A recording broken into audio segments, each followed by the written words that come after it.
What's up, people? This is your boy Levelhead, and this is another Live and Level Gamers podcast, episode 125. Have my crew in the house, Hasselhoff, Captain America, the black version, and Mufasa is alive. We don't know how he came back, how he resurrected himself, but we will deal with it. Anyway, what's up, folks? We're here to talk about games, all things surrounding games, movies. I don't know how Mufasa made it back. I am here. I am food from Wakanda. I don't know if y'all recognize. I don't know if y'all know anything about this beat. Keith, you know what beat this is from? I do not, but it sounds very West Coast. A little bit. This is Talib Kweli, Reflections Eternal, off of Reflections Eternal. I didn't listen to him. You don't remember that? I didn't listen to him. Man, I'm a big Talib Kweli fan. Kwame, why is he adding me? I guess. But yeah, so let me hold up. Well, go ahead and talk somebody so I can find out what's going on. Keith, take over real quick. Okay. Well, let's go ahead and get it started, man. You know what I'm saying? People got jobs and stuff. No, I'm just playing. We got D2K back in the building. K-Bum is here today. What have you guys been gaming on? Whoever want to go first? I don't mind, man. I can go ahead go first on what I've been gaming on.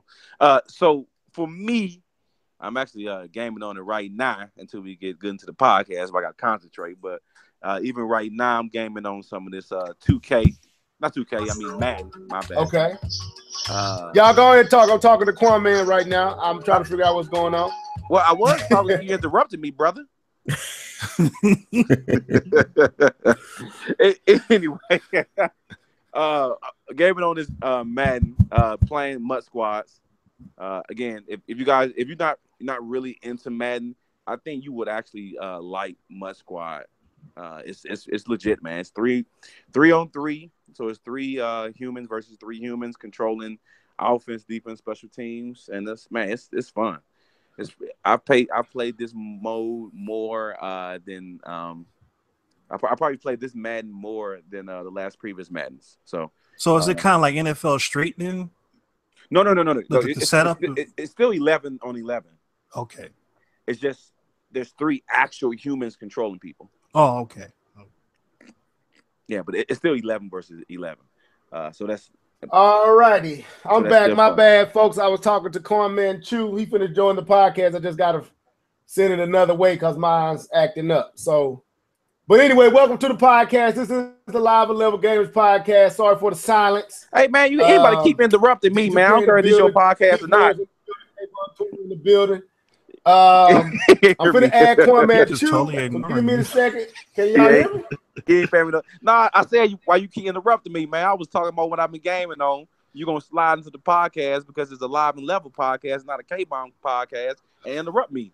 Oh, I had to volume down. I didn't know you was talking, K-Bomb. Let me mute myself. Sure, do what you gotta do. Sure. Man, my man got some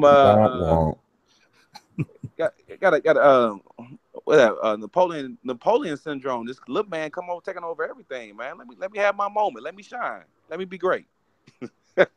Anyway, I'm gonna go ahead and finish up real quick. I'm just playing for me just I'm not short like Napoleon, man. Shorter than me. But so we're playing Madden 2K and have I played the Switch today? This week. Yeah, I have played the Switch.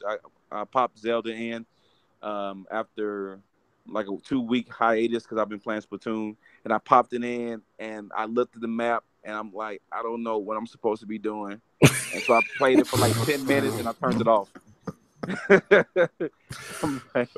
So that's pretty much what I've been gaming on this week. All right. I guess I'll go next. Awkward silence. So of course I've been playing on some Mario Odyssey. Getting it in. I think I've already passed Levelhead. You know what I'm saying? He had the game before me. I got skills. Nah, I'm just playing. I did I pop in Zelda this week? I don't think I popped in Zelda this week, but I did get in some just a little bit of Splatoon this week.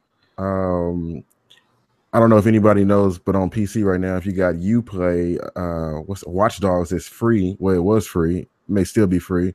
I went ahead and downloaded that. You mean the first the lie? Yes, the lie. The lie. Okay, cool. That one is it, but it's free. I can justify free. So I'm probably going to start gaming on that. I'm probably going to map the Watch Dogs 2 controls to the first one because I was playing a little bit of it and I was like, this feels nasty. I don't like the way this feels. Have I been playing on anything else? I played a little DMC, the Devil May Cry reboot. Played just a little bit, not much. But that's how was that? You like that? It looks good.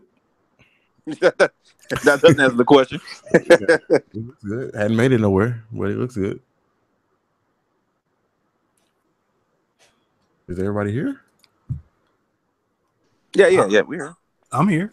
Oh, Levelhead? Level's muted. I don't know if he's trying to okay. talk, but he is muted right now. Oh, okay. Yeah, so go ahead, D2K. Well, I haven't been playing much other than the normal games I normally play. I've been playing a lot of that Slime Rancher game. I just can't put that game down. It's a game that is so simple, but it has so much depth to it, even in its simplicity. I mean, all you're basically doing is corralling different types of slime and finding the right type of food for them to eat so they can produce the right type of, they call them plorts. They look like these little gems, and you can cash them in for money, or you can use them for upgrading other devices or getting other types of things to help you get more upgrades later on and get more money later on. But it's a really fun game to play. I mean, you're running around with this little vacuum cleaner.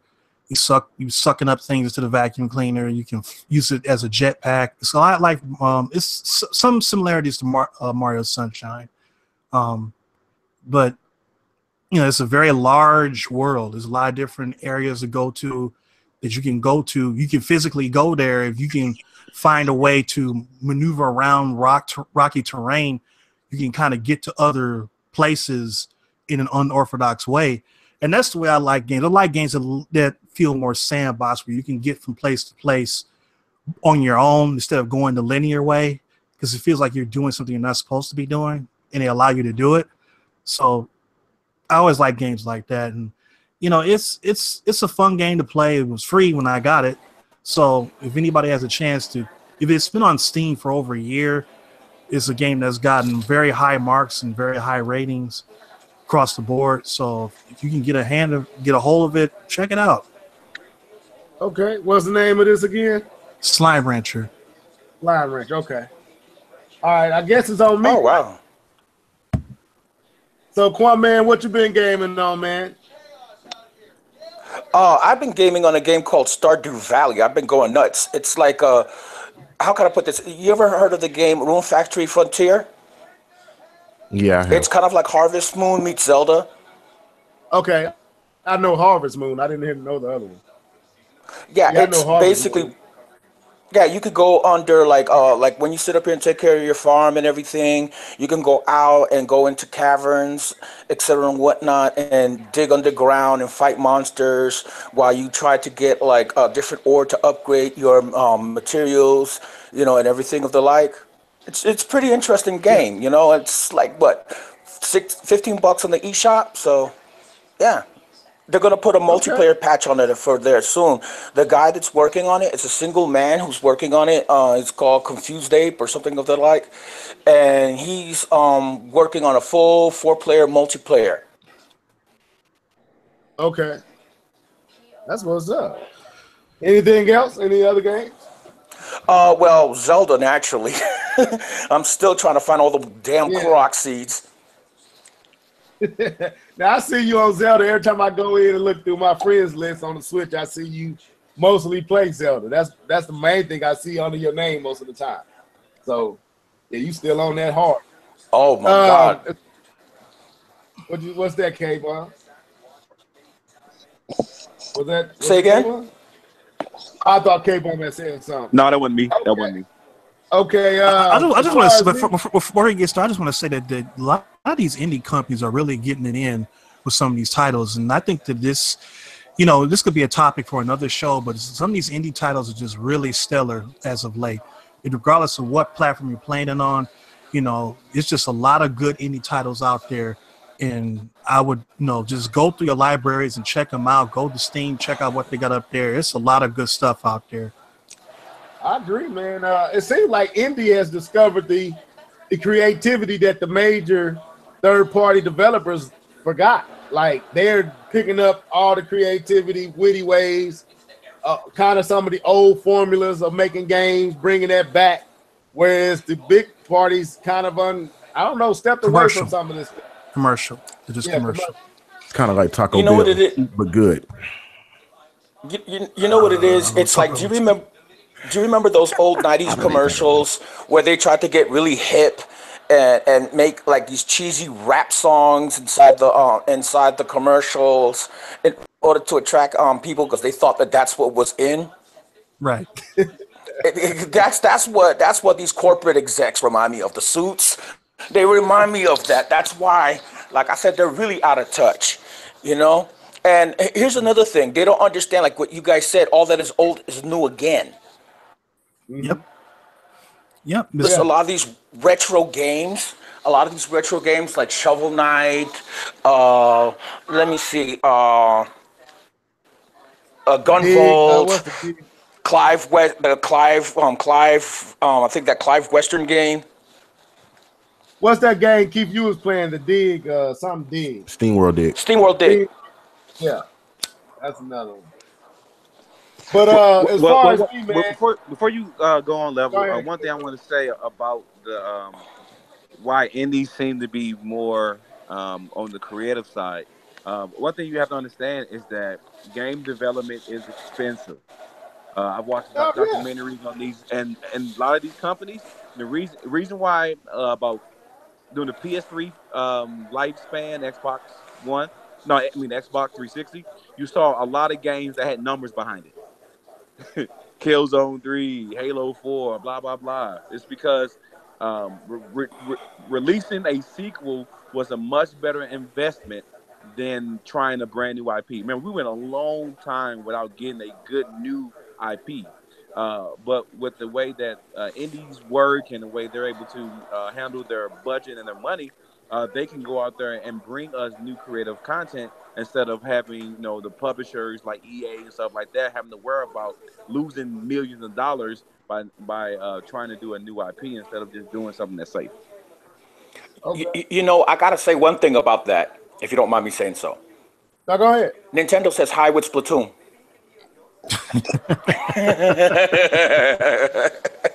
I mean, but then you can say Sony says hi back with Last of Us. You kind of played into his point though. They made a sequel to Splatoon. You know what I'm saying? True, and they're going to make a sequel to Last of Us. Touche. I mean, it really comes down to the quality of the game. It doesn't matter if it's a sequel or a new IP. If the game stinks, it stinks. If it's awesome, it's awesome. That's the whole thing is that, these indie titles, because they don't have the corporate machine behind them, they have to make sure that this game is the absolute best it can be. And that's the reason why we're seeing so much gold in the indie market versus these major third-party AAA studios, because they're going to get their money regardless in terms of some type of kickbacks that we can't see. But they don't have to push it forward and have to say, well, if this game fails, then we're done. They don't have that pressure, but the indies do, so they have to make sure this game is the best it can be. And they don't have the coats and the suits dictating what they have to do. They can do what they choose to do with the game. So playing to what you said, DGK, they can put their heart into the game in a way that, like we saw with Visceral Studios, when they was trying to do what they desired to do, EA came in and shut that down because it didn't fit into their view or a path to what they want games to be now. Exactly. They vision. So, but let me say what I've been gaming on. Because I heard Keith talking noise, talking about he unpassed me and all that. Yes, I've been playing that Mario Odyssey. It's a great game. I don't even know what stage I don't even know what you call that stage. It's the cooking stage. It's the one where, the bird flying around the big bowl of soup, and I'm there. And I can pretty much leave if I want to, but I've been trying to get as many of the moons as possible in that stage before I leave on. Right now, I got about 20 in that stage, so I probably will leave since Keith has already left. So I had to go, man. I've been playing that. What else have I played? Actually, I think I played some Splatoon, a little bit of Splatoon, but outside of that, that's been basically what I've been playing at Mario Odyssey or Godyssey is Keith. Where do you get that from, Keith? Who said that first? You? Who? Man, I've been hearing a lot of people say that. Yeah, I've been hearing I can't a lot claim that one. since you said it. I heard it. Mr. T said it, made a video, Mario Odyssey, but the first person I heard say it was you, so I didn't know if you had coined that or not. Nah, I probably got it from you. Hey, folks. Anyway, we got a full roster. Hopefully, another guy jumps in. A friend of me and K-Buns, more K-Buns friend, but an associate. Maybe he'll get in. But we got Kwame in the building, man. What's been good with you, bro? Well, I have been like, you know me, I'm a disabled vet, so I've been having bad health lately and whatever, so I've been trying to recover. You know what I'm saying? I was in the hospital with low blood pressure and diabetic ketoacidosis, man. I just got out last week. You know what I'm saying? From intensive care. Yeah, it was rough, dude. I'm telling you. They actually had to put a catheter in my neck, inside my artery, and feed medicine through a tube there. That's how bad it was, dude. And the reason why I'm bringing this up, it's not to sit up here and get pity for me or nothing. It's just to put knowledge out there that you guys got to be careful what you eat, because nowadays a lot of us, especially in the Black and Spanish community, tend to have the trait for diabetes. And I want to make you guys aware that you have to be careful. You know what I'm saying? Especially since the way that we eat here in the States, everything's all fast food, everything's all high sugar, high carbs. You know what I'm saying? Look out for yourselves. You know what I'm saying? Be careful out there. We don't want to lose none of y'all. That's what's up. Real talk right there. And that's something that I'm real cognizant of. And as we get older, because next year I'll be a year from 40, man. So we at those stages where some of us in this podcast is right up either over it or on it. I got my foot on it. I think Plum and D2, y'all over it, right? I'm over 40, it, right? I'm over 40. Man. I'm 45. Man. What you so I'm not the old man no more. Yay! Yeah, man. Words of wisdom to you young cats. You 20 and late 20s. You feel like you can eat whatever you want to eat, do what you want to do, and it just fall off. I'm telling you, once you hit a certain age, weight just don't leave no more, man. You gotta work that weight off. You know what I'm saying? Lord. Man, so yeah, man. I'm glad you said that. But it's good to have you on here, man. Good to hear from you. Are you still doing the DB super discussions? I'm gonna be doing I'm gonna be doing whatever, man. No, that ain't me. I'm going to be doing whatever as far as anime is concerned. I want to start taking it to old school, like Slayers, Rama 1/2. Let me see what else. Robotech, a.k.a. Macross. Yeah. I want, let me see, Battleship Yamato. I want to bring up all those old schools joints. You know what I'm saying? Take us back to the classics. And if we're going to talk Dragon Ball Z and Dragon Ball Super, let's talk Dragon Ball. Oh wow! I'm kind of out of favor with Dragon Ball Super right now. Dragon Ball Super, it's what? You can't talk about it right now. We won't even have a podcast if we talk about Dragon Ball. So we gonna hold that to the end. That'll be an end discussion. Let me say this: we was kind of talking about this before we get into the actual topics. This is something I did want to hit on. I went out and I saw the latest Thor movie. I heard that K-Bum has went and saw it. D2K said he doesn't want to see it. Keep Noise, have you seen it? I have indeed seen it. I thought it was pretty good. Have you? Oh wow! So, come on, man, have you seen it or no? Not yet. I'm trying to see it, but if you could spoil it for me, I ain't worried. No, we won't spoil it. I'm gonna tell you the truth, man. I got mixed feelings about it. I do. I felt like it was a gorgeous movie, but the tones didn't match to me. You can't have apocalyptic setting with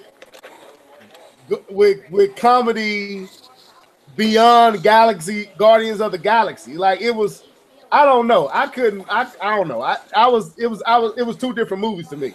If It it was didn't a feel high comedy, stakes. I liked it. Yeah. It no moment were they serious through the whole movie. There was not a moment where you felt the catastrophic, serious nature of the apocalyptic event that was taking place. Never did you feel like to Thor, to anybody around Thor, that what was going on was serious. So I couldn't rock with it, man, in some aspects. So, Keith, what you think about it, man, before we get into these topics? All right. I think the last two Thor movies I really didn't really care for. I think lighting it up was probably the best thing because if you look at the whole overall universe, and I know D2K mentioned something about he really wasn't feeling Homecoming. I think lighting it up kind of unifies it because you had this one guy, Thor, the movies that he has, and they're kind of bland and dark, and I think they had to lighten it up. And I remember seeing the trailer, and I was like, "Man, this seems like Guardians of the Galaxy." This is way before I saw the movie, and I think it was the right approach. I went to the movie to be entertained. I'm not even a fan of Thor, so it entertained me. So. You know what it is? You got the old heads that are familiar from back in the days when Thor, the comic book, was known as Journey into Mystery. Okay? And they were always familiar with the high stakes. You know what I'm saying? They were always familiar with Thor taking on, those battles that nobody could overcome in the Marvel Universe. They were always familiar with the fact that he faced death on multiple occasions, including through Loki's daughter, Hela herself, which they brought about, finally on screen. You know what I'm saying? And so as a result, the expectation is there to see Thor constantly be that grim, stoic, upright soldier instead of that one guy that's like, lighthearted and bantering and et cetera and whatnot. I mean, save that for Spider-Man, in my opinion, a lot of people, because I'm one of those old heads, one of those old sticklers. You know what I'm saying? Save the banter for Spider-Man because it suits the character. Save it for Deadpool. It suits the character. Yeah, Thor, it didn't suit Thor. You're right, man. And I would say this: that the adding of Planet Hulk and mixing it in, you could tell that they really just took Planet Hulk and forced Thor into that universe, into that story, that storyline. Cause it, and then I guess I don't really know the Ragnarok whole storyline for real. And I left feeling like you really wanted to make a Hulk movie, but you couldn't make a Hulk movie. They don't have the rights to it. Right. And I felt like, and that without spoiling anything, I felt like they didn't do Hulk no justice. And I'm a huge Hulk fan. And I felt like they, for the purpose of Thor, downplayed Hulk too much. But without spoiling it, I felt like they didn't let Hulk be who Hulk is. And they made him kind of buffoonish, and I ain't like that. I will have to disagree with. I didn't like that. With that. I will have to disagree with that level because I thought they did I thought it now the part I would agree with you is that this was a Thor movie, and then Thor stuffed into a Planet Hulk movie, and then Hulk put back into a Thor movie. Like I kind of felt that. But I actually loved every scene that I saw of the Hulk. I loved it. I love the Hulk, but I don't love the. I don't know. I like the way they portrayed Hulk in this because they were talking about it and they were saying how since he's been the Hulk for blah blah blah without giving stuff away, that he's developed how to talk and how to be. And so he has a real childlike attitude. And so I like the way that they show him. I like his human side, I like his race side. Like I enjoy that, but I do agree with you when we talk about the tone of the movie. The tone of the movie was not that's what I'm talking comedy about. Tone. It wasn't right. That's what I'm talking about with Hulk. I'm talking about the tone of Hulk, not because if you know anything about Planet Hulk, he did, and without spoiling it, what happened really happened. He, you know, that state, but the comedy that they had with the Hulk and Thor and all of it, man, I was just like, my wife turned to me and said, and she turned to me and she said, and we like all the movies, all these action movies. She said, "This is weird." Oh like, God, I got a good comparison. Okay, who's familiar with old 50s movies at all? Some of them. 50s movies? Okay, yeah. Okay, 50s and 60s. It's like taking the serious tone of Planet of the Apes, right, and trying to turn it into bedtime for Bonzo. Okay. Yeah. I see what you're saying. Yeah. It seemed like they were trying to merge oil and water, and it just didn't quite work. I mean, it might have been entertaining from an entertainment standpoint. If you're just going for a popcorn movie just to have a good time, then it definitely does its job. But you cannot set a precedent with two movies prior and then flip to something completely different and say, okay, accept this not as normal. Well, they it doesn't work get that away way. from that though. You really can't go that far. You can't move the needle from one extreme to the another. Now, the thing is, I want to make sure that I understand that I'm saying I understand the reasons for it, and I understand why you would go that. I'm just saying I did not like the execution.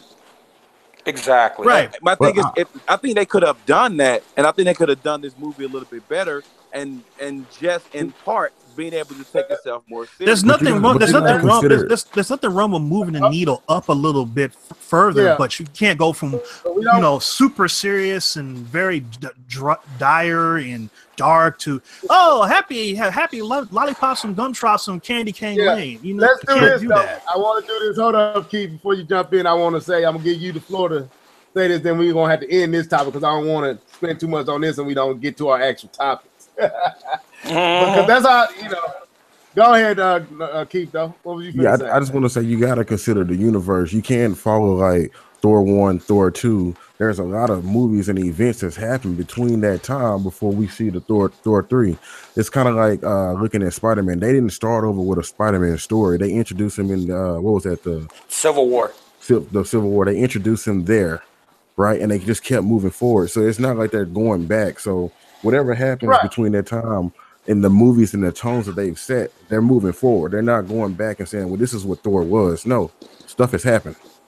And but I don't necessarily agree with that because Thor's personality has not changed from the first time that we've seen. From the first Thor movie, he's always had a comedic element to him. And that's what I was saying before we went on the air, is that Thor and Loki are not unbelievable in comedic roles because they've always been naturally funny.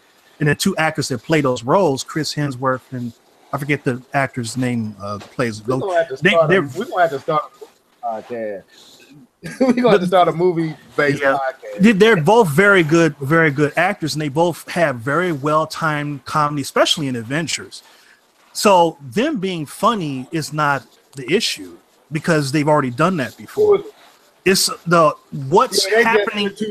It's what's happening in the movie, and basically saying "ha" to the whole thing. Yeah, without giving away anything. Yeah, it felt like they said hi to the apocalypse. Oh yeah, you're gonna do all this destruction? That's so cute. Like, wait a minute, did you realize what just happened? So Yeah, go ahead. No, I said, Kwame, you got the floor, and we're gonna move to the next topic. To me, it's like, do you remember Cartoon Network Valhalla? Valhalla. No, remember the mockery, the pastiche that they made of the Avengers on Cartoon Network? I think it was during Dexter's Laboratory. I'm not sure.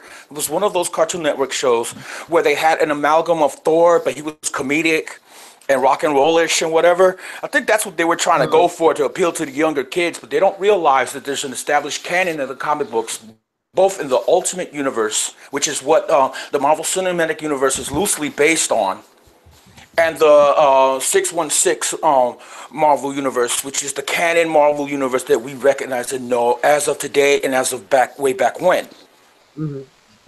They're just trying too hard to juggle too many balls. You know what I'm saying? Keep them up in the air. Thor is like Superman, just a hard character to really make a movie around because of what he does and how he does it. I think they're just struggling with him as a character, standalone character. In Avengers, he worked standalone. I thought the Hope helped, but anyway, let's move on. I don't want to talk about this no more. Moving right along. So anyway, what's up, folks? This is the Live Level Gamers Podcast. About to get into these topics. I'm going to jump around. I'm not going to go like I got it in the list. So I saw this already in the comment section by The Truth, and we're going to start with EA. So one of the things that came out with EA this week is EA plans to skip yearly sports releases. And when K-Bum, I don't know if it was K-Bum or Keith who posted this. Yeah, that was me. It was you, and somebody said finally. I think it was who said that. That was also me. Okay, so starting with you, D2K, what's your thoughts on this, man? That EA finally has come to their senses and realized that releasing a sports title every year, K-Bum unmuted, is like releasing a sports title every year is kind of counterproductive. Go ahead. Now, I want to make sure I said we know the article was, we're speculating this because they were just saying that this could happen. They can see this happening. They're not saying that it's going to happen. I want to make sure that we understand. Well, even from a speculatory position, okay, there we go. What do you think about it? Go ahead. Well, I mean, I'll put it like this: is that I have my Xbox One. I have Madden 15, I think, and I've never felt the need to upgrade anything else. I mean, obviously the teams are different, the rosters are different, but Madden is Madden. You know, the only time I really play it is when, you know, around Thanksgiving or Christmas, I play my nephews and whoop them up pretty good. You know, but you know, they get the newer versions and I'm playing the newer versions. I'm like, dude, this is no different than the one I already got from 3-4 years ago. And it's like that with all sports titles to me, and especially with the main ones like Madden and 2K. Like I've been saying on podcasts for a while now is that I still play NBA 2K12. I have 16. I didn't care for it. It seemed like the changes that they made were worse than what was working in 2K12. And I mean, it does everything it needs to do. So, I mean, I don't really begrudge EA for doing this if they do this. I'm not sure where they're going to get their money from if they start doing this. I got 3 letters for you. DLC. Well, I mean, I don't know. I mean, I don't know if that's going to be enough because a lot of people are starting to figure things out about that. I mean, I'm pretty sure that's what they plan to do. We'll see if it actually happens in practice. Yeah, okay. But updated playbooks and updated playbooks, updated rosters, updated stadiums and the like, putting new advertisements on the walls of the stadiums or the arenas and whatnot. All that can be DLC. Even free DLC if they support it through advertising in the sense that, you know, they put the banners over there in the stadiums. You know what I'm saying? 2 birds, 1 stone. And it's not even that obtrusive, but there you go. Well, I mean, if they can pull it off, it would make sense because, like you said, if the advertising dollars is going to pay for the updates in the game, then they don't have to make another game. They could just tweak the engine a little bit, they'll fix bugs here and there with firmware updates and change it cosmetically through DLC. And that makes too much sense, which is the reason why I don't see them doing it. Oh, Lord. Keith Norris, what's your thoughts, bro? Well, I'm gonna steal K-Bum's thunder because I already know he has an answer for this. And I agree with him. Subscription. You pay X amount of dollars a year, and you always get the updated yada yada yada. You get all the the new rosters, you continuously get it. So it's not like you buying an actual game. You just subscribing to Madden, whatever they want to call it. And I think that's like the perfect solution, even though I'm tired of seeing a bunch of subscriptions. I mean, I got so many subscriptions around here, it's ridiculous. But but I just think that's the model. That's the model that we're going to see going forward with a lot of everything. You know what I mean? So well, it is. Well, I mean, it is what's going on with everything, because I'm just noticing for like software, like I'm a graphics artist, so I use a lot of graphic software. And years past, you could buy Adobe Creative Suite and have all the different programs, and they will be yours. You can't do that anymore. Now you have to pay for a license to have access to those programs. So you can't do it any other way. You can't just say, "Oh, I just want Photoshop," or "I just want this." You have to pay a license now. You can't own it anymore. And Microsoft Office is the same way now. Yeah. Go ahead, K-Bob. What's your thoughts? Oh, it's my turn. It's my turn to talk about a sports game. Is it my turn to talk about a sports game? Yeah, yay! We talk about sports on this podcast. We could talk about Hulu.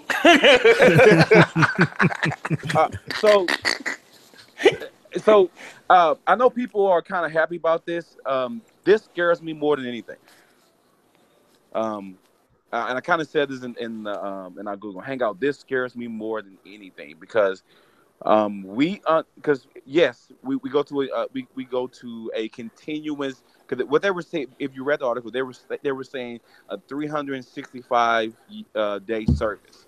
So Madden is a continuous service, and so what they would do is, and I will disagree with D2K, but we know we disagree on this piece, but they do make changes, and they put in a brand new engine even this year.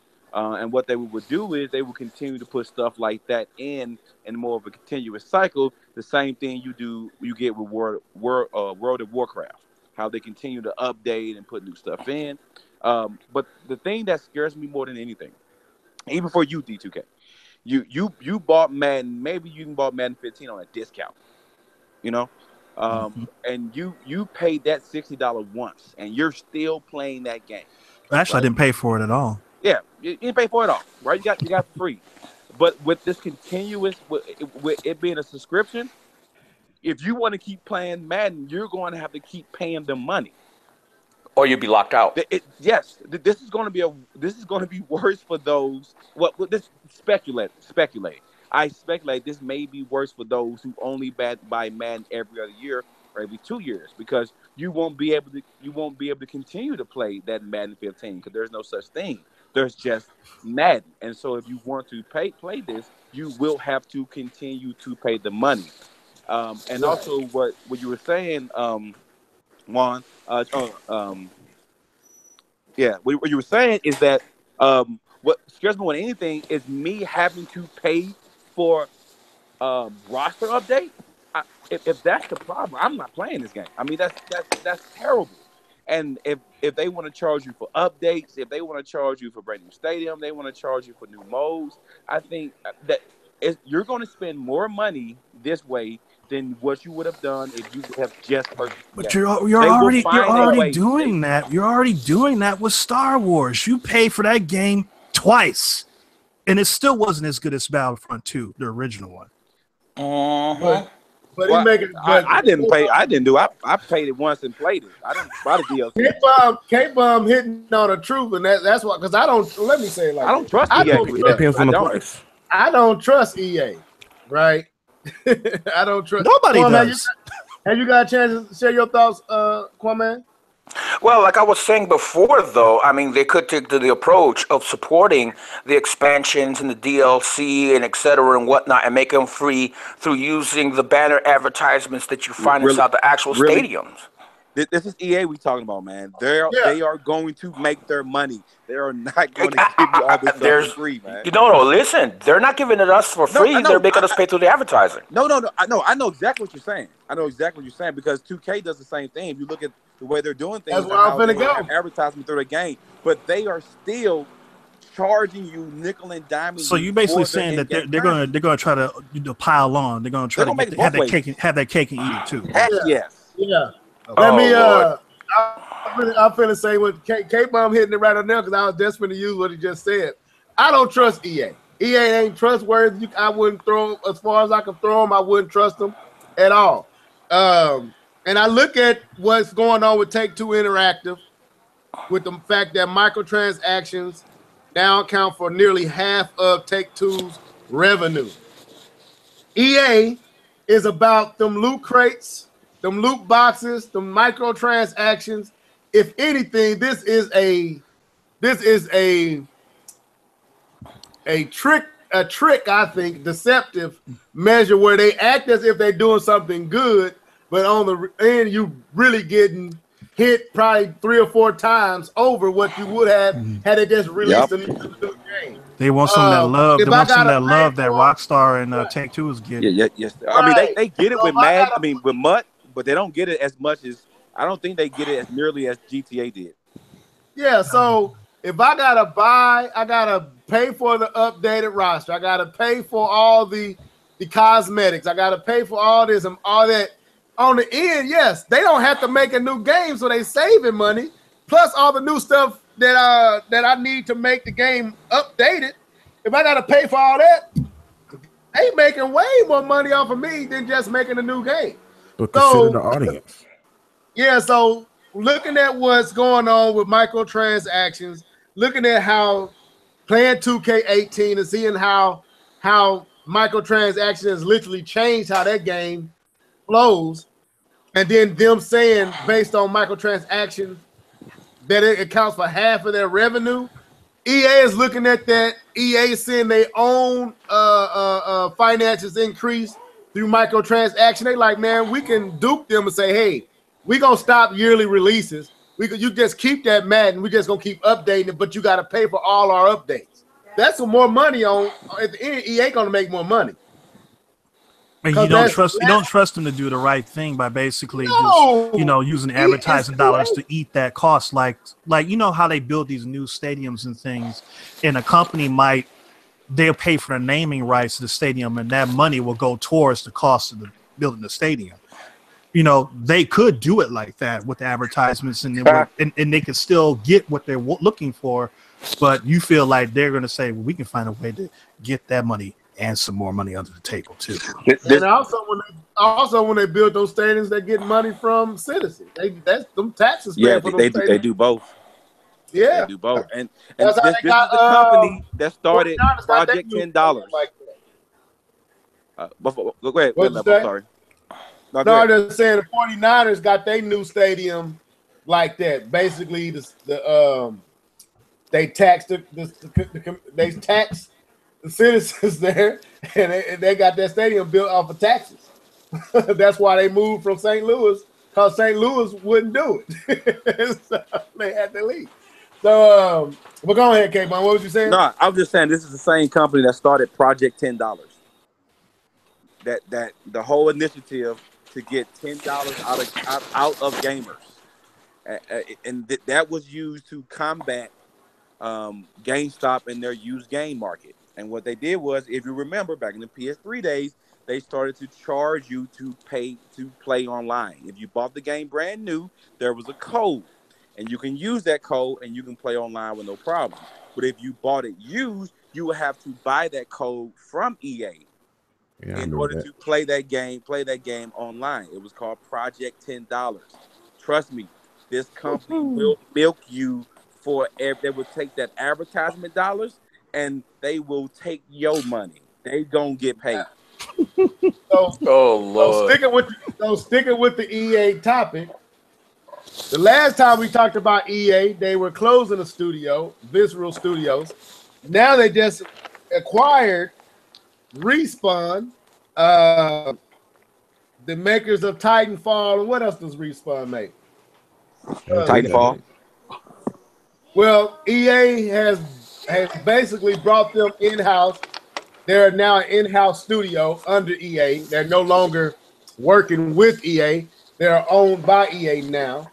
So, what's going to happen to Titanfall? Because do you think this is why EA let go of Visceral Studios?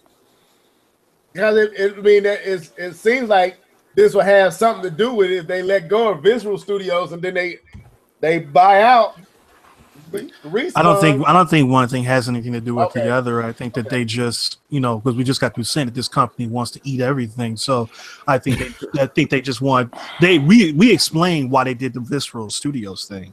They wanted to they use that to get more money. And this situation is to take another company and use them to, again, make them more money. So, yeah. Juan, you got something to add to that? Well, I'm gonna tell you something right now. As long as they don't buy Rebellion, I'm happy. As long as they don't buy Rebellion, because Rebellion just poked their head out the water, okay, with Rogue Trooper, and I want it to stay that way. Yeah, because I mean, Rogue Trooper was an old game, sure, but I kind of like the way they sat up there and set up the campaign previously to the main story, that it was multiplayer. And I want it to stay that way. No DLC, none of that mess. Just sitting up here and playing the game straight, Oh, side note. Night Dive Studios is another one I don't want them to get, because if they touch System Shock, I'm going to be upset. Keep knowing what you got to add. I don't know why. I don't know. Like D2K said, I don't think one has anything to do with the other. I just think that Respawn has shown that they are a competent developer, and I just think they just wanted them on their team. That sounds so simple and romantic, but I just think they just wanted them. I think somebody's background is speaking into the audio. I hear somebody talk. I don't know which one's coming. It's not my house. Somebody need to go ahead and mute. Somebody might have to mute. I don't know who it is though. Okay, it's not me, is it? Yeah, I think it is. I think it might be your background. Is it a woman in with the room with you or around you? She was for a hot second. Oh, okay. All right, cool. Yeah, that's my wife. I didn't want to. That's my wife. Don't worry about it. Well, just tell her come on and say hi. She in the room. Shoot. All right, go ahead, Keith. Finish what you saying. Oh man, I was just saying that I just think that they just because when Titanfall 2 came out, they released it at the worst time that you could possibly release a game, and I think that they was like, man, we don't want to lose these guys from making games from us, because Respawn could have up and went and played with somebody else, So I think Titanfall, I think EA just wanted to put their clamps on something and held on to them, because Titanfall 2 was a very good game. If anybody's played it. I never got the chance. But once I get my computer up and running again, because my graphics card dearly departed, we're gathered here today. What was it? It's 450. I mean, not 450, 480. I'm sorry, RX 480. Polaris. Okay. It died. It died. Wait a minute, it died already? They just came out last year. Yeah, I know it died. I put it too much through its paces. Remember, I got games on Steam, games on Good Old Games, Gamers Gay, Humble Bundle. Man. Yeah, you put it through its paces. Yeah. K-Bone, what you got to add, man? What you think about EA acquiring Respawn? What's your thoughts? I'm sorry. I believe they are those two incidents are absolutely related. I mean, you have a company who, if it makes sense to clear the books, clear up some money, get rid of someone with because understand. Remember, we talked about how you don't disband a studio because they didn't put multiplayer in a game. Like I feel because the game, it wasn't like the game wasn't canceled, it was moved. If you cancel a studio, they confiscated it. Right? You cancel a studio if they're making a garbage. Remember, they didn't even get rid of the people who made Andromeda. They moved them throughout EA. They didn't close the studio. They moved them throughout EA. No, and this game is still a good game. This is why they're still continuing with it, but with a different place. They cleared the books to buy Respawn. That's exactly how I feel, and you have to show me some evidence to convince me otherwise. But I still think it's a good purchase for maybe the Titanfall. I don't know who's a good purchase for, because I don't know if it's a good purchase for us, the gamers, because now it's EA. I don't know if it's good for Respawn because EA will still drop you, and I don't know if it's good for Titanfall because maybe it's good. Maybe EA can stop making every game look like Battlefield. Maybe every online shooter will not look like Battlefield with a different skin. So maybe this is good for the gamers. I don't know. We'll see.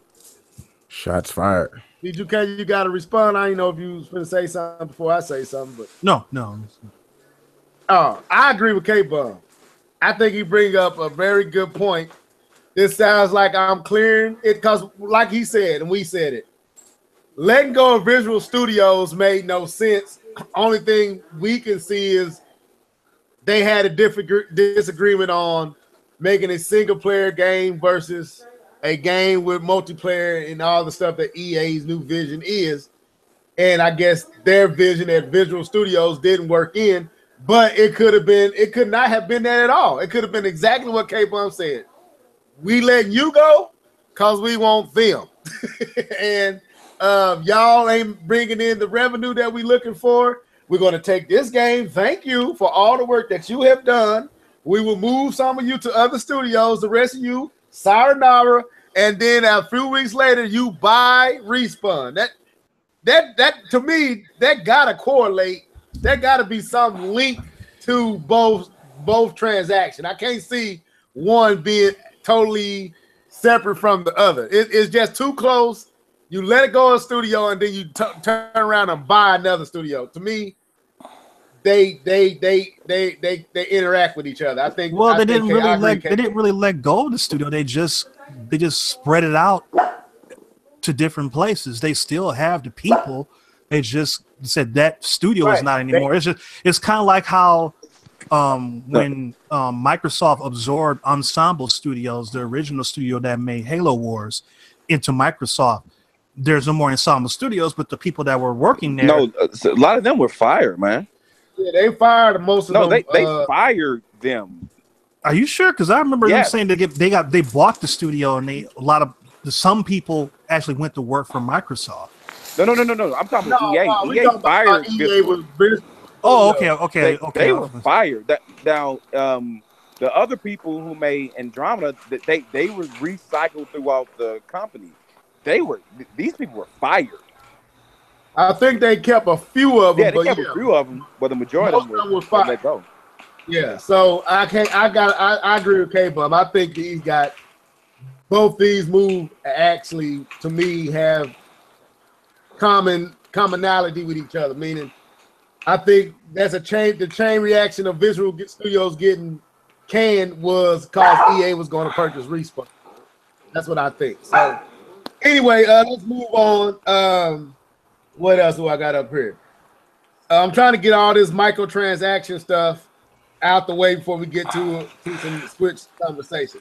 So Overwatch developers are happy with their approach to loot boxes, and they say that they do it in a good way.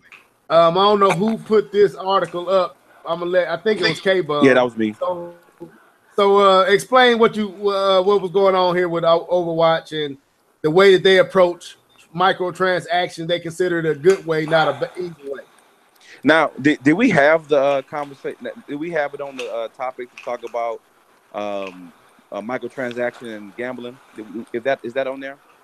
Yeah, that's on there. I remember seeing it. It's on here, but yeah, if it got something to do with this, go ahead because I do got it on here. It is. It has something to do with that. So it may be better to talk about that as the main topic, and then put this in. Okay, so loot boxes. Yeah. So the question is loot boxes gambling, basically? Yes. Is that the question? All right, go ahead. Take over. Let's set it up. Yeah. So it's been a thing going on throughout the community in the past couple of years or so. Is that you've seen more and more games adapt this loot box system. It isn't something that's brand new, but it is something that is picking up and it is finding its way into almost every game where even if it makes sense or not. If you find a trend in the industry that starts to pick up and everyone starts to do it, there's a reason for it. The reason is this thing makes money. That goes along with the article we talked about a couple weeks ago when we talked about how 48% of Take-Two's income is microtransactions, and loot box is a form of the microtransaction. But there are people who've been talking about loot boxes, and if you don't know what loot boxes is, it's where in certain games, I'll take Overwatch for instance.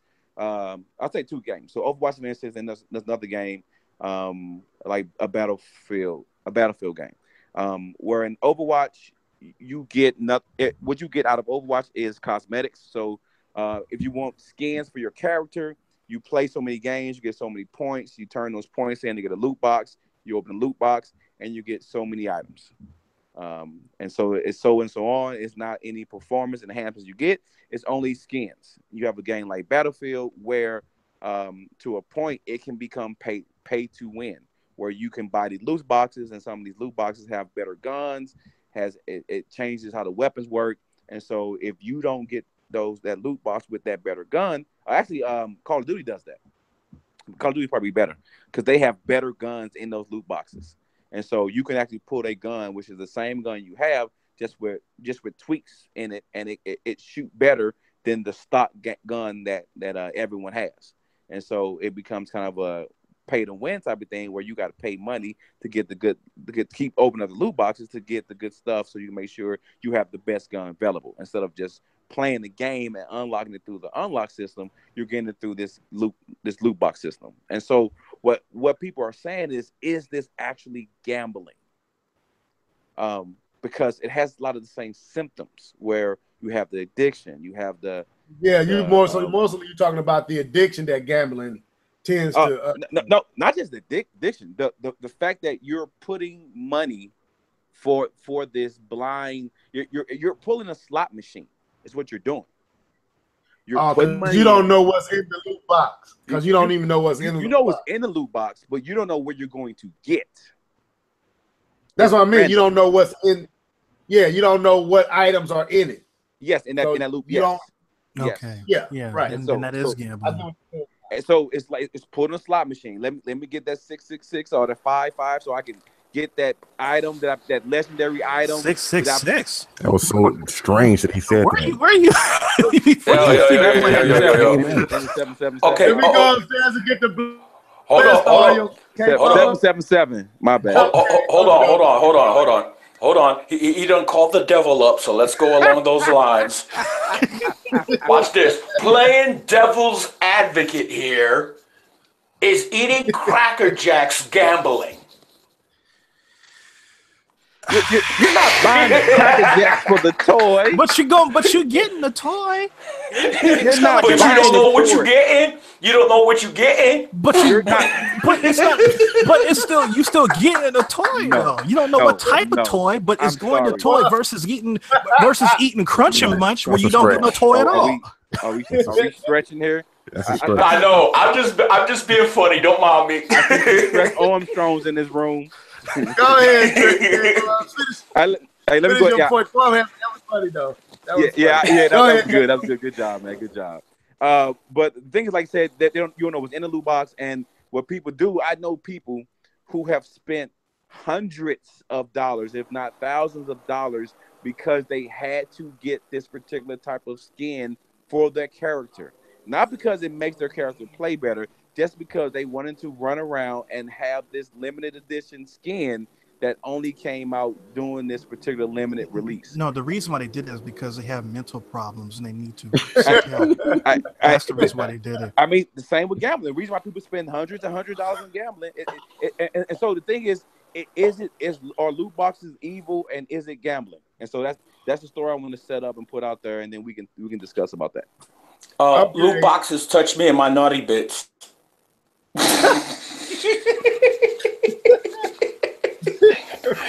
I was in court. I was in court, and they sat up there and said, "Where on the doll did the loot box touch you?" I feel so violated. No, but seriously though, the problem with loot boxes is like you said, it's the pull. You know what I'm saying? Because I knew a guy when I used to be in Star Trek Online. That kid would spend, I kid you not, in 1 month's time, $300 on loot boxes just to get a specific ship. So they And the plan only on way your that, the only way that I would spend money on a loot box is if it's with the currency that I already automatically get every month for being a lifetime subscriber. I would use that point currency instead of, actually spending money. That way I don't feel cheated. That makes more sense. We Yeah. read about a guy last week that spent, what was it, 15,000? Was it 15,000? $5,700. 5,700. 57 $5,700. on Oh, loot wow. microtransactions. And on Mass Effect 3. Yep. Yeah. Oh, get out of here. Yeah, man. So K-Bomb is actually is, and I mean, I know he brought up the article, but he is making sense. I would say that. Well, I want to understand why Overwatch said that they do it the right way before I answer the question. All right. Why So did Overwatch say we do it the right way? they say they do it the right way is because there's zero performance enhancement. There's no pay to win model in Overwatch with Okay. loot boxes. Like you can spend how much money you want, but it doesn't make your character. It doesn't give you an advantage because you spend money. Right. So So they're basically, saying, the pool that the loot crates or loot boxes are having is, I keep saying loot crates, but loot boxes are having is when it gives you a competitive advantage, those who have that itch will gamble to get the competitive advantage. But in Overwatch, they feel like since it's only cosmetic, not competitive, then there will be less of that going on. People feel like they have to get this. right, Okay. right, but you still have to know. You still understand that people, when you put stuff behind a limited edition, and it only going to be here for 4 weeks, and someone has to get that. Is it still gambling? And then one more thing, I'm gonna let it go. I'm let it go. Is that they actually changed their loot system so that you get less duplicates. So that was one of the biggest thing they did. While they also say that they're not evil, is that they changed their system and now you get less duplicates every time you open up a box. And so that's one of the things they also say. And somebody eating. You're so about to say the same thing. This candy is good. I guess so. No, I would say, K-Bum, I would say that as far as the way Overwatch is doing it, even if there's a person that has what they call obsessive compulsive type of tendencies where they will overuse or abuse things, that's like D2K said, that's a mental issue. Whereas with the other ways folks do it, I would say that is gambling because they really trying to get the competitive advantage. They trying to gamble on getting that gun or getting that whatever that's going to make them a better player or whatnot. I would say that is gambling. I would say Overwatch is not gambling, but it is taking advantage of mentally weak gamers. But I wouldn't call that gambling. It's just smart business in a way. I hate to say it. It is smart business. But the other way, you're giving gamers a competitive advantage and you playing on their impulses to feel like they got to be the best. So they spend the money that is required to get this loot box or whatever to gamble on whatever weapon is inside of it. So yeah, I would say it is gambling. Oh, it is. In other words, EA, we are the Donald Trump of video gaming. We're not going to do that.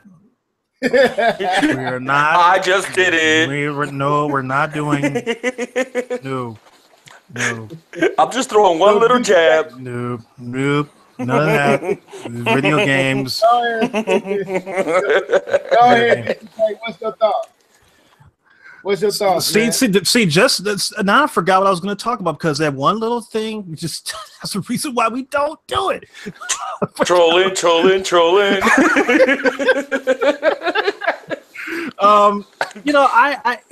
It's gambling from the standpoint if you're losing, if you have to sacrifice something to try to gain something.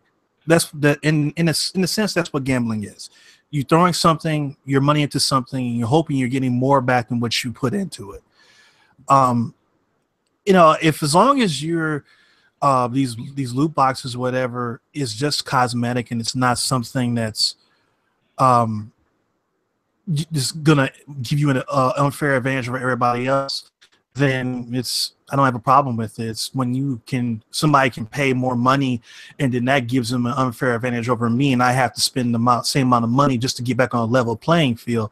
I'm used to being in an arena where your skills determine who's better and not your walk. So, as long as they can keep it to, I can character more flashy and snazzy than mine, that's fine. But when it's, when you can buy a gun or the gun works better than the one that I had that's by default, then I don't like that. So, I guess there's going to be easy, good. It's in and of itself is not evil. You just have to find the right way to do it that's not taking advantage of the consumer, and most companies are not going to do that. Keith? Man, y'all, I really don't have much to add. I just agree with what everybody's been saying. I mean, I don't really get it, even on a cosmetic level. I really don't. And I understand that why they do it and why I understand how they try to justify doing it as far as like the pay to win stuff, because people don't have a lot of times. You got a full-time job, come home, you got a full-time family, and it's like, I don't have time to grind on these games. So that option is available for the people who want to just pay to upgrade their characters and stuff like that, open up the loot crates and loot boxes or whatever, and gamble, try to get ahead in the game. But you're also punishing the other people who don't want to do. I don't know. I don't know. I just think it's a bad practice, and yeah, so yeah, it is. It's a bad practice that's getting worse by the day and by the generation. But it's an evil that's here now, and because there are willing participants that will patronize these loot boxes and microtransactions to get the competitive advantage, or just to be able to boast about how good they are, they gonna do it. So I mean, hey, it's your money. If you want to spend the money, spend it. Do what you need to do. When you out your house and ain't got no food to eat and your kids starving, hey, it is what it is. Along those lines, it's like, here goes my famous buffet equation again. It's like going to a buffet, and yeah, sure, it's an all you can eat, but they have you rent the table, the plate, the spoon, the fork, the knife, and your strawing cup. Rent a spoons. There you go. Martin. Random spoons. Yeah, that's where I got that from. That's a good point, though. You're right. You got all this good food for free, but everything that you need to get access to the food, you got to pay for. So basically, they're getting you either way it go. So, hey, before you move on real quick. Analogy. That is funny. I knew that was seen as a joke, but wow, that is a perfect analogy. Random spoons. Go ahead, K. What was you saying? Yeah. Real quick before you move on, I wanted to ask a quick question. Be real quick, yes or no, then we can move on. What is it? Would it be better if you say we have loot boxes and they have those guns in there, where we talked about how you can open a loot box and possibly get a really good gun that's better than the gun you got beforehand? Would it be better if people can actually go ahead and just buy that gun, or have that gun inside of a loot box? So, in other words, you want that whole Dead Space 3 situation again? I didn't play Dead Space 3, so I can't talk to it. They had guns later in the game that you could unlock through other means, but you could buy early. I would say buy early, because if you're gonna make me keep taking a gamble at buying this loot box, and it might not be what I want. I'm saying there is no loot box. I'm saying there is no. I would rather just put the gun there. I'd rather them put the gun just like NBA 2K18 does. If you want to buy it with some cash, you can buy it with the cash. I think that's how they should do it. What's the point of having the loot boxes and you don't even know what you're getting in the box, but you spending real money for that box? You might well just go into a store and just have guns and grenades and armor and all that with money that you got in game, and then actual money. Okay, if you want to buy with the money you have gained inside the game with the in-game currency, then you buy with that. It's so many thousand points. If you want to spend cash, it's $20. I think they should do it like that and let it be. Because people don't do it. A $20 gun? Yo, that's horse armor all over again. But they had a $40 one in what was that game we were talking about? The gun was $40, and I can't think of what podcast I was listening to, but the gun cost it was gamer tag radio. Pete bought a gun for $40. He said the reason he did it was because he got the game for free, so he was going to spend money on it anyway. So he bought the gun, and it was $40. That's stupid. It's like got people out here that will do it. So I can't. This is my thing. It's dirty and underhanded and greedy as it is. You got gullible individuals out here that will patronize it. So I can't get mad at EA. I can't get mad at Take-Two Interactive. I can't get mad at Activision or whoever else who's taking advantage of gullible money-having people. If you're going to give me the money, you're going to give it to somebody. Why you might well give it to me? You know what I'm saying? That's a good point. Hey, I can't get mad at them. I really can't. You're going to give the money to somebody. Might well be my burger joint you come to. Come and give me your money. If you're going to buy a burger, buy it from me. That's how they treat me. So just hopefully not all these companies take on these practices. But if you see what Take-Two Interactive is talking about, I'm just going to be honest. Nintendo would be foolish not to kind of look at it like, how you making money again? Well, they're already looking at it. I mean, right, trust me. I ain't trying to make nobody upset, but dude, they in it to make money. At the end of the day, all these companies is about the mighty dollar. And if you ain't bringing them no money, they ain't going to be around you long. So I hate it. I don't champion it. I don't condone it. But if you got idiots out here that's going to take $40 of their real hard-earned cash and put it towards a digital gun, you might well buy my digital gun. You know what I'm saying? What game was that again? I can't remember what game it was that he was talking about. All I know is the price that he said, and I'm listening like, dude, don't try to justify your weakness. You sit up here and bought a digital gun for $40, and you trying to act like you mature, and I'm wrong for playing Mario? Really? Here's my question. I wonder if he still plays that game. I doubt it. I doubt he playing it. I think it was an old game. If he thinks I wonder if he thinks they're gonna bury him with that gun. He's probably gonna ask for him to do that. Right. So let's move on, man. Because I think we done talked about these microtransactions long enough. Let's move into some real gamer talk, some games. So Doom is coming out tomorrow, right? For the Switch. I've been looking at this game. And I just want to ask the question, how important is this game for third-party success on the Switch? As far as what does this game need to sell to prove that to be something good for the Switch? How much does it need to sell? I'm gonna throw it to Keith Norris first because I ain't started with you yet, Keith. That's cool. What do you think this game need to do, and how important is this game? Well, first, I'm gonna start off with how important it is. What Doom, LA Noir, and soon to be Wolfenstein. Add it all in there. Some other stuff that I'm probably missing. What it's showing is that one, the Switch is capable, so we can get that off the table. Can it run it?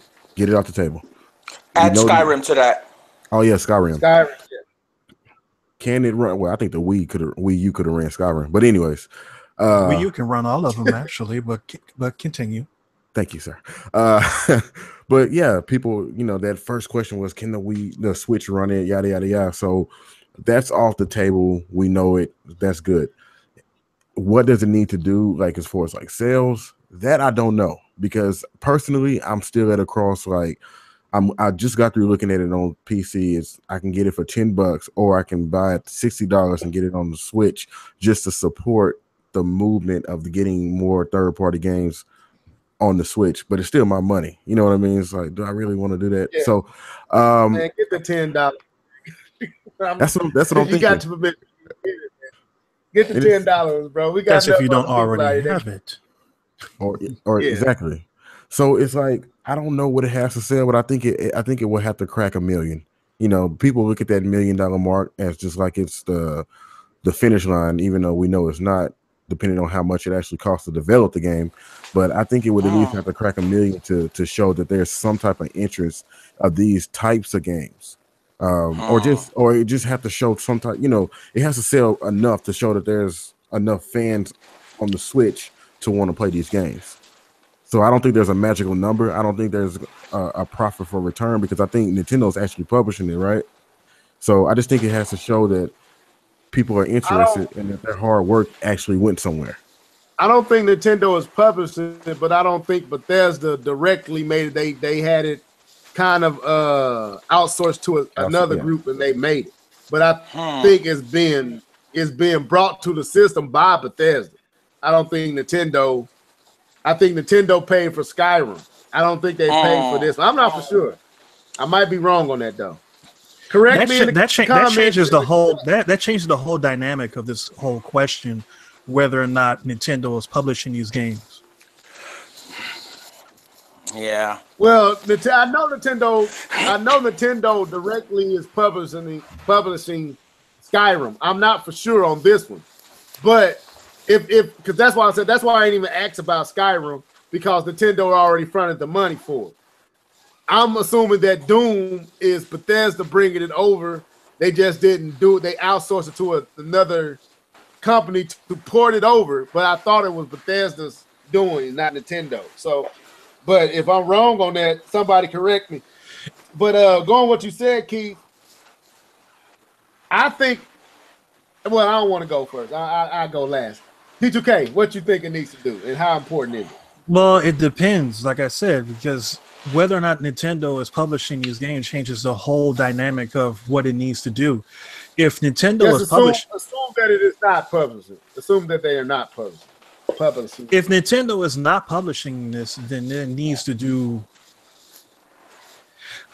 I mean, I don't really think there's any situation where you say it needs to do this much in order to continue more support, because this game is not a good measurement for that, because this game has been out for a year. A better measurement would be Wolfenstein 2. But by the time that game comes out on the Switch, we don't know when that's coming out for the Switch. I mean, I don't know how long. I mean, do they have a release date for that yet? No, they don't. It's next year. So let me just real quick. It is Bethesda. They publishing it. I'm on the Nintendo website. Okay. So it is Bethesda. So, from their standpoint, they've already made their money on this game. So there's not a sense of urgency for them to sell a lot of them on the Switch. It's just, if for some strange reason that people just went berserk and everybody is like, oh, I gotta buy Doom on the Switch, and it sells like crazy, then Bethesda can say, we need to put more games on the Switch. But if it just does okay, then I think it really kind of it's like the first domino. And so, okay, Doom did well, now let's see how Wolfenstein does and Skyrim. And if all the games do well, then I think they will say, well, since our games did well, maybe we could take a chance on, Fallout 4. We can take a chance on putting other games on the Switch in the future. And, but now we have some fodder to go back to Nintendo and say, look, we fronted the money to get things started. Now we want to bring our brand new AAA title to the Switch. Obviously, it's not going to be as good as the other consoles, but you will still have it there. Are you going to hook it up and, publish the game, take some of the financial burden off of us so we can get our AAA title on your console and release at the same time on the Switch as it is in PlayStation 4 and Xbox One? We'll see. But I think that it has to sell well in order for them to have that bargaining chip in their back pocket. Okay. Kwame? Well, as far as numbers go, like I said, it's arbitrary, because a lot of times we don't know behind closed doors what's really their profit margin target. They'll say 1 million when in fact they could profit at 500,000. Right. And Right. that has happened with Zombie U, for example. Based on the install base that you have to take into account what ratio of hardcore gamers would be available on the Switch as a whole in order to sit up here and purchase said product, you know? And have realistic expectations versus having this thing where you want a one-on-one attachment, which is not very likely unless you're Super Mario Odyssey and Legend of Zelda Breath of the Wild. Right. See what I'm saying? Yeah, I agree So wholeheartedly. So they have to have a realistic expectation that a quick and dirty port of a 1-year-old game is not going to sit up here and stand up to first party, but it could introduce your product to an audience that normally would not actually buy these types of games because of the fact that you're putting it on said platform. And since you Right. already got the profits, as it were, and and done well for yourself on this game, sitting here and porting it over a quick and dirty port into whatever engine that's available to the Switch is a win-win. Agree. Agree. Okay. And there you Okay. go. Hey, Bum, how important is this title for the Switch, and what do you think it needs to sell to get the attention of Bethesda and other third parties? The thing is, how important differs depending on who you're talking to and what angle people want to take the conversation. Okay. 'Cause the whole conversation is that part of the conversation, sorry, has been does third party sell on Nintendo system. That has been a conversation that's been happening for a long time now. So for those who stand on the other side of the fence, say, well, this game we should hit 500,000 to 1 million at least, to do that. But me personally, I don't think this game is that important to even be a part of that conversation. As many of you have already said, it's a game that's already been out. It's not a brand new IP. Um, it's an established game that's been on other consoles, which means if people really wanted to play this game, they could have already purchased it or bought it or even buy it for cheaper on those other systems. And so what this is doing is showing that I think this is more of a showcase of power and showcase of, hey, we can put these similar games on this system. But as far as the sale numbers, I don't think it's that necessary to do. And like someone else said before, when you're putting a brand new game like Wolfenstein or something that releases the same time as the other consoles, which is very important. If you do something like that, I think that is way more important to showcase the success of the Switch than this game. I had an idea as far as what Nintendo can do as a goodwill thing on in order to put their name out there with the Switch to a different audience. That would be interesting if you guys want to hear it. Yes. Okay. You guys are familiar with Humble Bundle, right? And Nintendo's association with them in the past, where they had a brief Humble Bundle of different Nintendo titles from the 3DS to the Wii U, right? Yeah. Right. Okay. Wait a year or two for certain titles, and then on occasion do a Humble Bundle, but to start the bid a little higher for charity, and there you go. Nintendo gets a tax write-off. They put out goodwill to the people. People get good games at a competitive price over there to stuff like Steam and whatnot. And they can even sit up here and see if they can make an app for Humble Bundle directly, along with their sales, so they can sit there and put the occasional alert out there. You know what I'm saying? And even in their news feeds. What do you think? I'm not real familiar with Humble Bundle, so you had to explain to me how it works before I could really grasp your idea, because I know of it, but not enough to really know how it Okay. works. Here's the thing. Humble Bundle, it'll start off with a bundle of games, and they'll introduce more titles later on, right? And let's say 4 titles in the beginning. And let's say people start bidding $1 here, $1 there. Each time there's an increment, an increase based on who pays more. And then they'll sit there and divide up a ratio in order to project a number saying, well, at least minimum pay $10 and you get these 4 games. If you pay $15, you get these additional 3 games. Okay, I see. And the money goes to charity. That would be cool. It's called pay what you want. Exactly. And they do that only on occasion. It's not an everyday thing. It wouldn't hurt their profit margin, but it would put their name out there. And like I said, any advertising is good advertising at this point because they don't want to end up in the position that they were with the Wii U. You know what I'm saying? Wii U could have caught fire, but it's neither here nor there. But I'm gonna say this: as far as the Doom situation, I'm kind of going to disagree a little bit with D2K and K-Buz's position about its importance because I do think it is an important game, not because it's important to Bethesda so much as I think it's important because of the type of game it is, the quality that was placed in it. Like Keith said, the fact that it's showing what is possible with the Switch, a game that totally is a departure from what we're typically seeing from Nintendo and their first party offerings. This is the first game outside of NBA 2K, I would say, that has shown a more technical aspect of what the Switch possibly can do.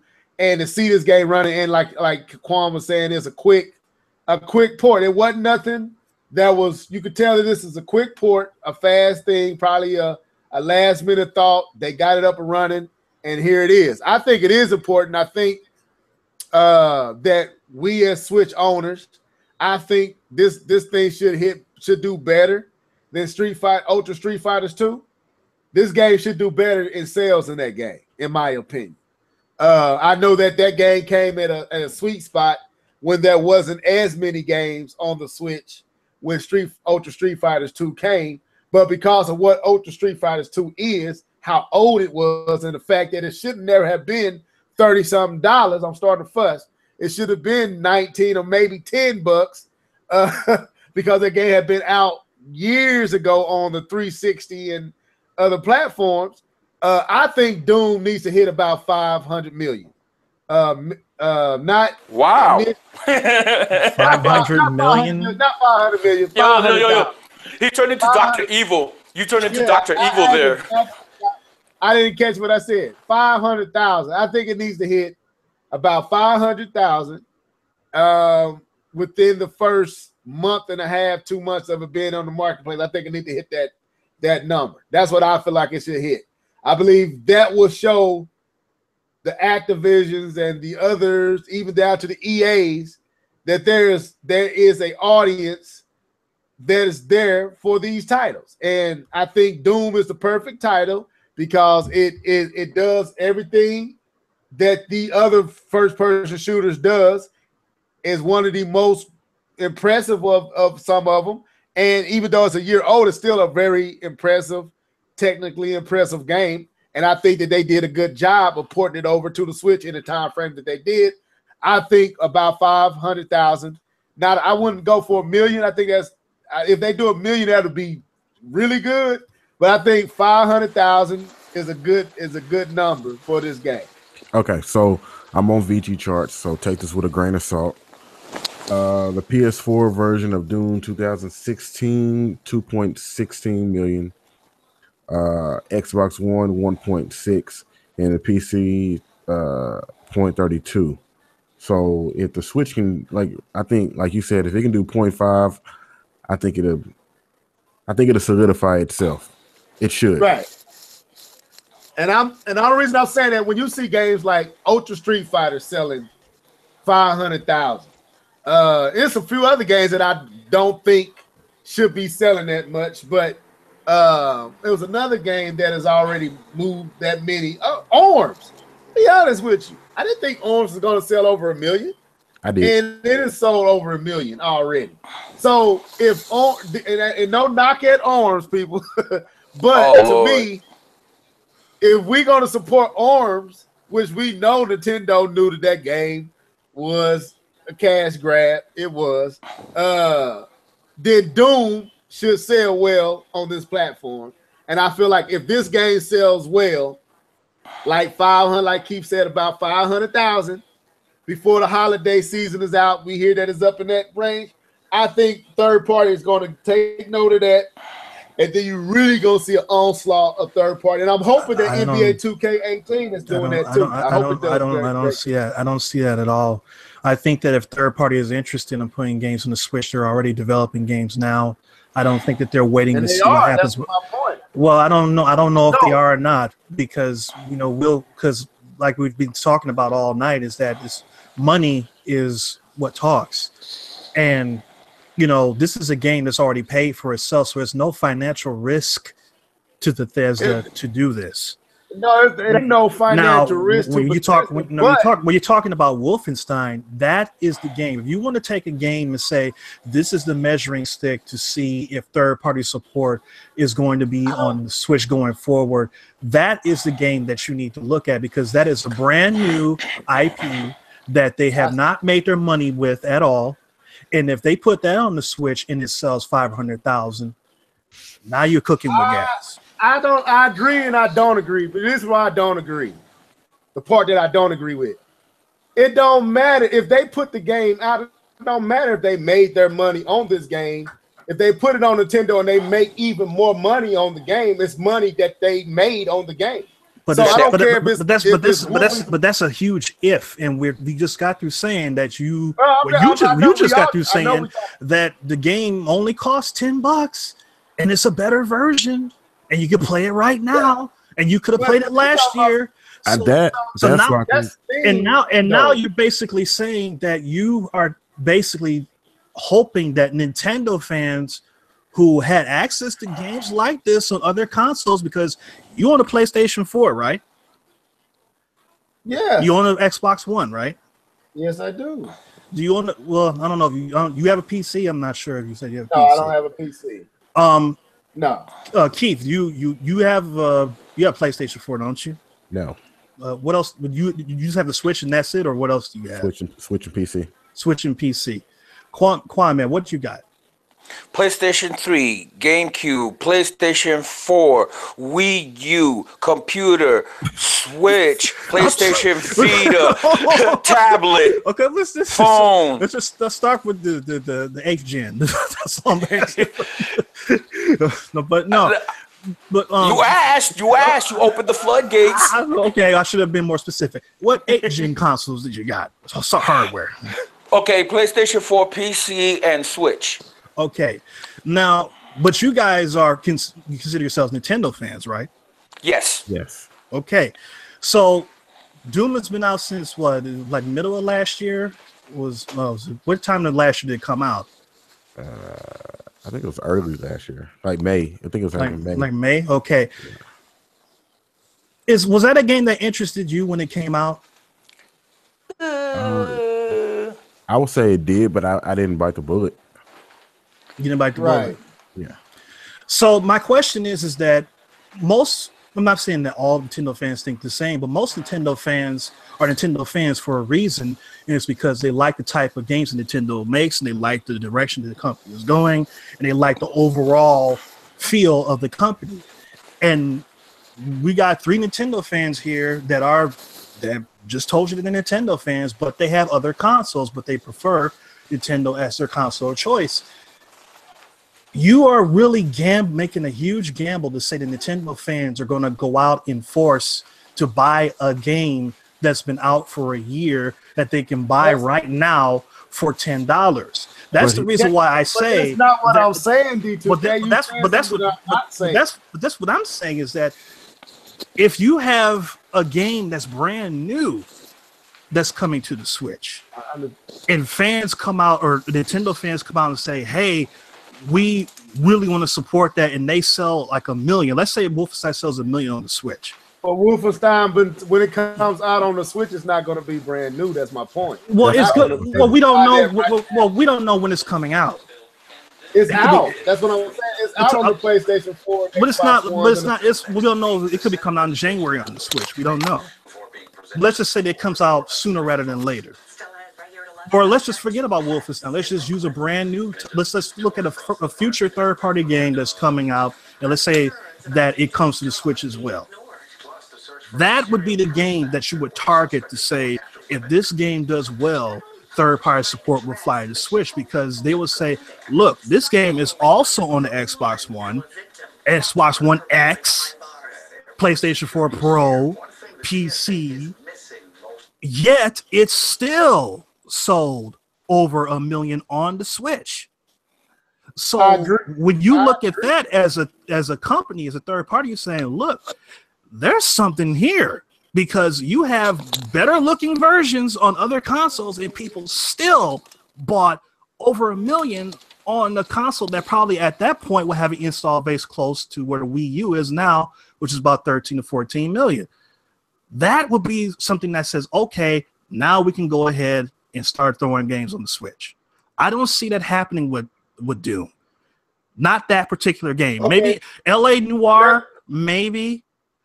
Let me explain what I meant again, because I think you missed some of the points I made. That's why I use Ultra Street Fighters as my reason I said this game should sell that. Look at what Ultra Street Fighters has sold. Do you see how much? Do you know how much Ultra Street Fighters has sold on the Switch? You said it was 500,000. It's a game that is several years older than Doom, not even that great of a game, sold over 500-something thousand copies on the Switch. So I'm saying, if that game moved that many units and that game wasn't even worth it, nowhere near as much as I would say Doom is probably more worth that type of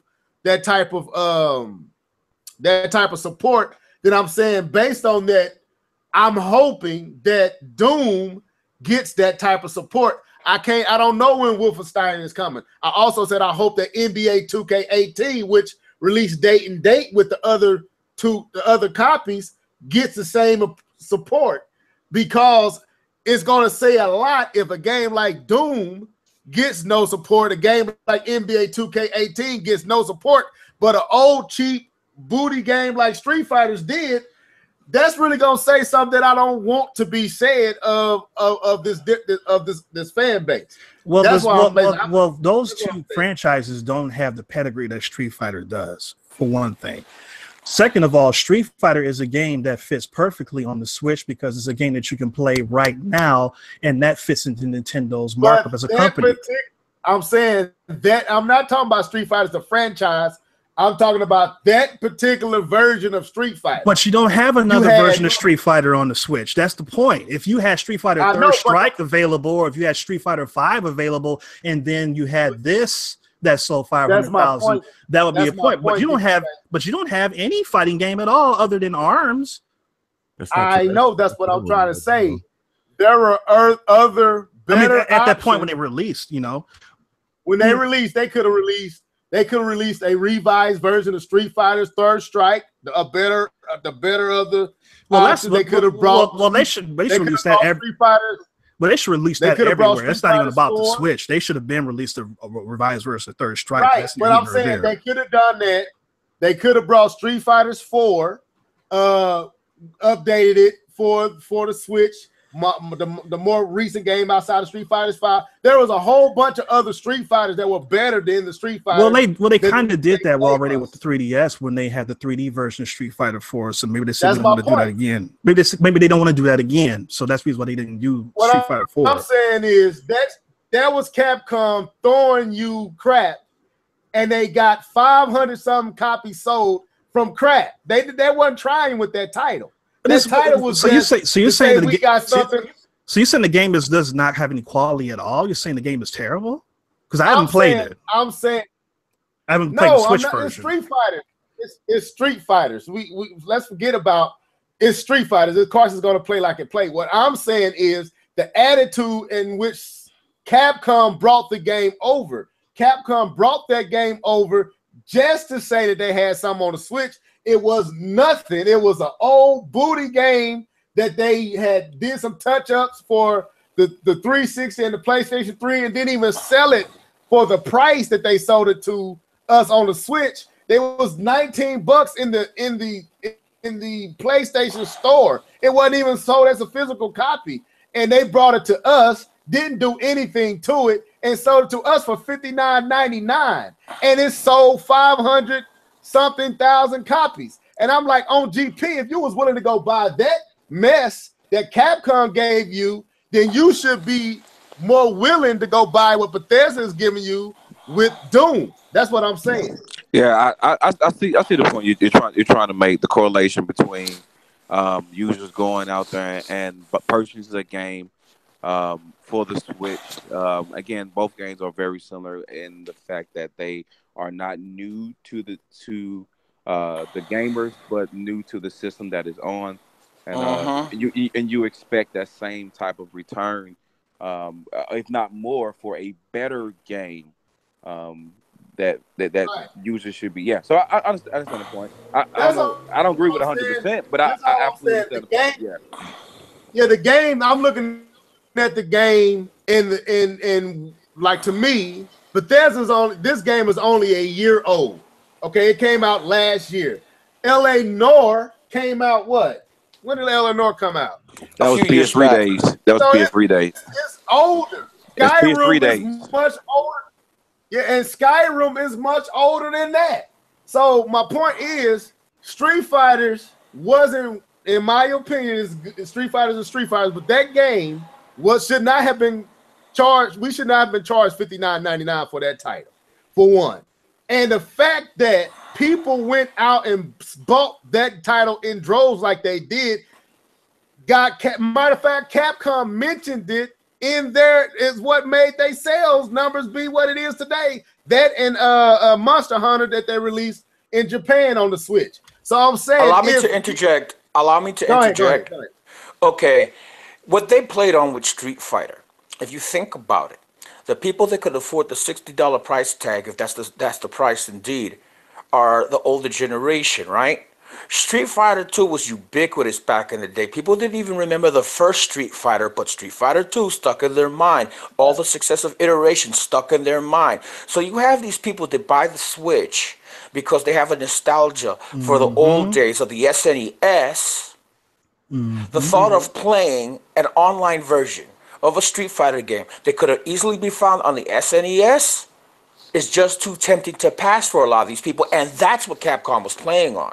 And remember, Level, you were telling me that I think it was your sister or your cousin that said that when she heard about the Switch, she immediately her thought process went back to the NES days, to that drew upon nostalgia factor there. Right. So in that particular game, a Street Fighter game, or any fighting game really, but particularly a Street Fighter game, it doesn't take long to set up, and once you start up, you're playing.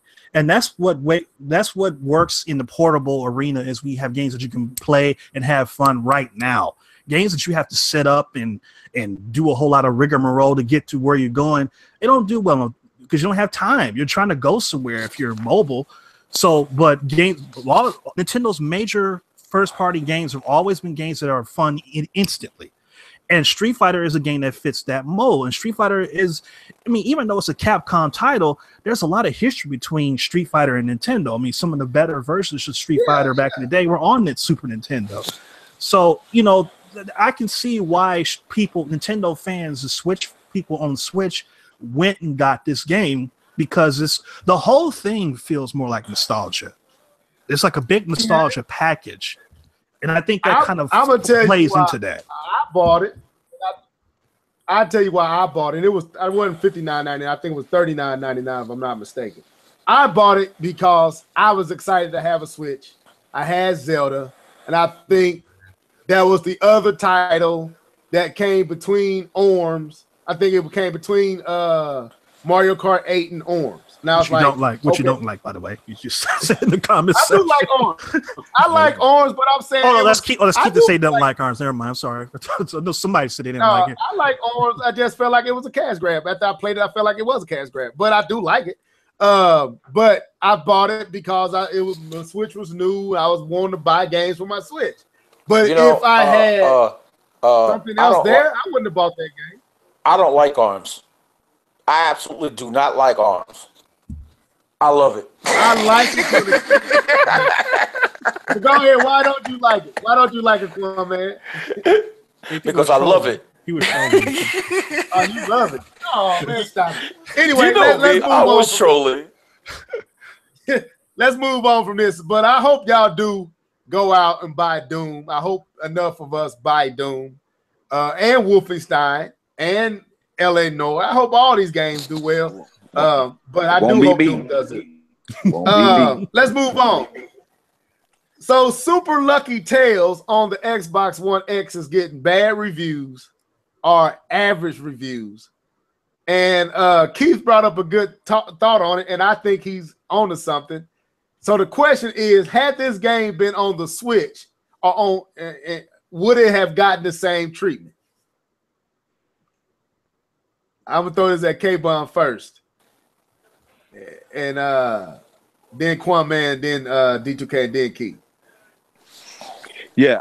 So the game Super Lucky Tales, is a platformer, which fits the, I guess, I'm trying to put it, but it fits the majority of the games that rest on Nintendo systems, especially the majority of the most popular games on Nintendo systems are all platformers. If you look at the Xbox and the system that the game is on right now, the majority of the most popular games on that system are first-person shooters. That's the ecosystem.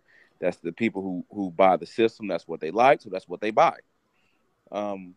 And so the question is, would this game have fared better or even received better reviews by being on a Nintendo system? I'm going to go ahead and say yes. I'm going to say why I say yes. So let me say this. I don't believe Nintendo people are gullible and they're going to like any platformer because it's a platformer. So let me go ahead and say that. I'll say that first. They're not going to say, well, it's a platformer, and therefore I have to like it. Just like not all Xbox fans are like, it's a shooter. It's a shooter. I have to love it. So I'm gonna go on the realm. I'm gonna go say that. But I will say that there are people very similar to how Levelhead and others have stated, where they go out and buy stuff or spend money in hopes of supporting their console. And so I can absolutely see. Did I say that? Did I say that? Oh, you said that before. So Yeah, you have. I have. Yeah. Oh, yes, sir. Many I times. say I support. If I like the game, I will go support it. I ain't gonna just buy anything. Yeah, That's not true. What game have I bought that I didn't want? Brother, let me rewind the tape. You that I didn't want. You did plenty of that on the Wii U. Talk off air on that. On the Wii U, you've done plenty of that. Maybe not on the Switch, but on the Wii U, yes, absolutely. I can't say I bought stuff I didn't want. I don't know about that. If I didn't want it, I ain't buying. I don't know about that. Okay, well, he's not saying that you bought games you didn't want. You're saying that people should do that just to support. Yeah, I'm talking about other people, other folks, not you. No, I'm gonna say Levelhead did it. You said me. I said Levelhead. I ain't sugarcoated. I called it what it was. Well, okay. Anyway, let me get to my point. Let me get to my point, man. So what's saying? What I'm saying is, I totally believe that maybe the user scores. I mean, the critic scores may have been very similar, but I definitely think the user scores may have leaned toward a different value. So that's my stance on it. Who was next? Oh, Quan. Yeah, that's me. Anyway, this game, Super Lucky Tale, from what I've been reading, like I said, it's not a bad game, but here's the problem. It's in a marketplace where a company, Microsoft, had purchased a company famous for platformers, Rare, and is now making them make avatars. So what do you expect? What do you expect as far as reviews from the user base and the reviewers that you sit up here and see on the internet to do? they're gonna trash it and say that, oh well, it's not rare. That's what it is. Okay. That's So what it is. you Had this see been published by Rare, had this been published by Rare and gave the semblance that it was done by the Stamper Brothers or something, they would have been all for it. okay. That's what I thoroughly believe. And the thing is, what I find stupid though, even though they're giving an indie studio a chance, and I like that, I really enjoy that, Microsoft is dropping the ball when it comes to using their own in-house studios. Big time. You know what I'm saying? In the case of platformers, like you were saying, that Nintendo fans tend to enjoy them. It's true. We tend to enjoy platformers, a lot of us. Not all of us, but a lot of us, a good portion. Because otherwise, Super Mario Odyssey wouldn't have been sold as ridiculous as it has. And it's more than the nostalgia. You know what I'm saying? Because there's a change to the formula, as everybody recognizes. Because I own it. The only thing is I left that at my brother's house. But I digress. You know what I'm saying? It's like I said, Microsoft and Sony should have sat up there and took advantage of other demographics to actually further these games, but they don't. As a result, people sit up here and nitpick. It's like sitting up here and putting a broccoli on somebody's plate. It's good for them, but they're not going to want to eat it, are they? Unless you put a little bit of cheese. Not children, not kids. I like that. Unless you put some cheese on it. Yeah, someday. DGK, what's your thoughts? Well, I mean, there's a lot of different avenues that you can come at this. I mean, I do agree with the sentiment that Microsoft audience is more attuned to shooters and, first-person shooters, strategy type games, and action adventure games, and they're not so much action adventure as Sony, but some action adventure stuff sprinkled in here and there. But they are certainly not used to platformers, and the only platformers they've really been exposed to, are Conquer and Banjo Kazooie and the other Rayman. Or Rayman. Well, I'm talking about like that's exclusive to them. Oh, exclusive. Okay, sorry. Yeah, that's been there since the original Xbox days. They had another one called Grab by the Ghoulies and the other garbage they had. Just a lot of stuff. Just Rare titles, and that's not even Microsoft. That's Rare and those titles got their start on a Nintendo console, the N64. So there really hasn't been an established platform base for Microsoft its entire iteration in the gaming. So you're not going to have a lot of people that are looking, whoa, boy, we got a platformer coming out. They're not really interested in that. They're interested in, are you going to fix Halo? Is Quantum Break 2 going to be better than Quantum Break 1 was? And what about Crackdown? Is there a game ever going to come out? They're worried about stuff like that. So, some of those people probably look at this and say, but I think that the ratings have to do with the quality of the game. If the game is good, it's going to be rated good no matter what system it's on. Like I was saying earlier, this game Slime Rancher that I've been playing has been on Steam for a year. It's just been released on the Xbox One in August. I've been playing the bejabbers out of it, and it's gotten high ratings all over the place. And it's a platformer. So, if I didn't have an Xbox One, I wouldn't even know about this game. Go ahead. Another thing that I noticed too is the price. The parity of price is another thing that's a main concern. A lot of these marketplaces, when they put out titles like Sony, Microsoft, Nintendo, and put it on their shops, a lot of times there's not parity in the pricing, and it could be all due to whether you're a member of PlayStation Plus, Xbox Gold, or the upcoming Nintendo network that they don't have a name for yet. You know what I'm saying? That could also play a role, because a lot of people nowadays do not have disposable income in order to throw at entertainment as much as others, And an example of that is you got people that have all the cable channels in the world, right? Every single channel they may have, every single one, all the on-demands, phone service, fastest internet, right? Yeah, and they end up paying $300 for it, but then in the long run, they see that they gotta complain because it's high. You know what I'm saying? You feel my point? Well, you have to tell me I was a retention specialist, so I know what that's all about. Yo. Speaking of, the reason I bring that up, the reason I bring that up is I went through that experience. And I went from $310 a month to $180. That's good. You know what I'm saying? Because you called me and cursed me out because your bill was too high, and I had to try to sell you on the upsell you on the package, and then you tried to. So I'm going to AT&T. So I said, okay, we'll give you free DVR for a year or something like that. Come on, Keith. What's your thoughts on this? Because you kind of came up with this question, so. Well, it wasn't actually my original. It was a discussion that I was having with somebody on Google Plus, and they was wondering if this game would sell better on the Switch. Now, I know a lot of people like to categorize Nintendo fans and say they love platformers, but I'm gonna tell you the truth. Us, and I'm saying us, I'm putting myself in there. Us Nintendo fans, we're brand whores. If it ain't Mario, or it could be Super Lucky Cell, but if it doesn't say retro or somebody's name that we can associate with, we probably wouldn't buy this game. Now, would this game sell better on the Switch?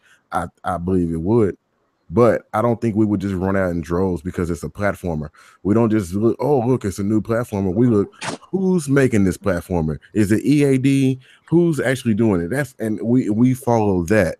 Believe it or not, that's a good point. But to piggyback off of that, because the Nintendo fan base is so used to quality platformers, if this game is not that good, it could potentially do worse on the Switch than it would on the Xbox One. Because especially in the light of Mario Odyssey being out there, you have the quality out there, the pedigree. You're not going to put up with anything less than that. So it might actually be a deleterious effect putting it on the Switch. It would probably be a bad idea. Deleterious. Anyway, that was good. Let me say this. I've actually played Super Lucky Tales before it ever even came onto the Xbox One. I went out with K-Bomb to the guy that was supposed to be on, that might get on next time. I played this in VR. I'm gonna tell you right now, if you like Super Mario 3D World on the Wii U, you would like this game. It's not a bad game. It's actually a very good game, to be honest with you. It plays just like Mario. It don't feel as polished as a Mario, but it's right there in that realm, better than Crash Bandicoot, way better than that. Better than anything Sonic has done. Is it better than Ratchet and Clank?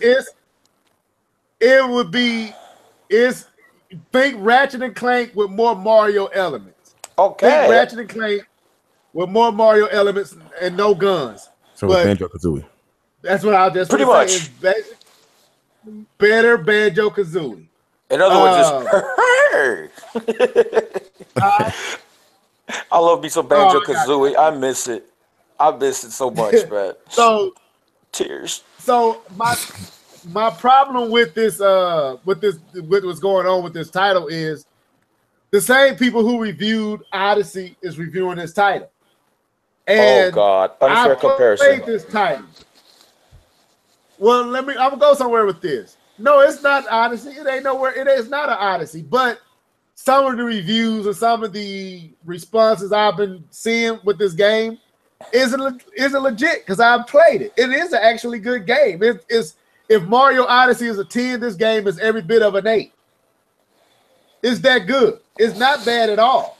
And the fact that it's getting average reviews on the platform, and these people review all platforms. They don't just review Xbox games. They review, these are some of the same people who review Mario Odyssey, Zelda, Last of Us. So to me, there seems to be some questionable activity going on with how these games are being reviewed, even though I would still say Odyssey is worthy of its review. I'm just saying, how are you giving this game anything less than a 7? Because it's not a bad game at all. I'm on Metacritic's website right now, and I'm looking at the critic reviews. It's 8 positive reviews, 22 mixed reviews and 2 negative. The user reviews, 11 positive, 0 mixed, and 2 negative. So it seems like there's an agenda behind this. Right. You know, speaking of which, I want to bring a comparison here. Okay. If you notice, there's a stigma with these studios, these indie studios. A lot of them get stigmatized by certain, fan bases based on the fact that they're not the big parties. You know what I'm saying? So, like in the case of Oceanhorn, I don't know if you're familiar with that game at all. Came out on mobile, came out on Switch, came out on God knows what else. And people drew an unfair comparison to Wind Waker just because you sail a ship in that game. Yeah, you know what I'm saying? Think, yeah, that's I like I was telling you about the Slime Rancher game. There's a lot of elements of Mario Sunshine in that game, and somebody who's a diehard Nintendo fanboy might play this and say, "Oh, they're trying to copy off Mario Sunshine and not give the game a chance." But the game is actually very fun. But I think Keith hit on something. I think Keith hit on something very true. Brands, because of the Lord, and I'm not saying Nintendo. I'm saying even in how they review stuff and how even those who put the reviews on Metacritic and all that, because it's an indie studio, it ain't the people that make Mario. It's not the people who make Ratchet and Clank. They can't associate any brand to the title.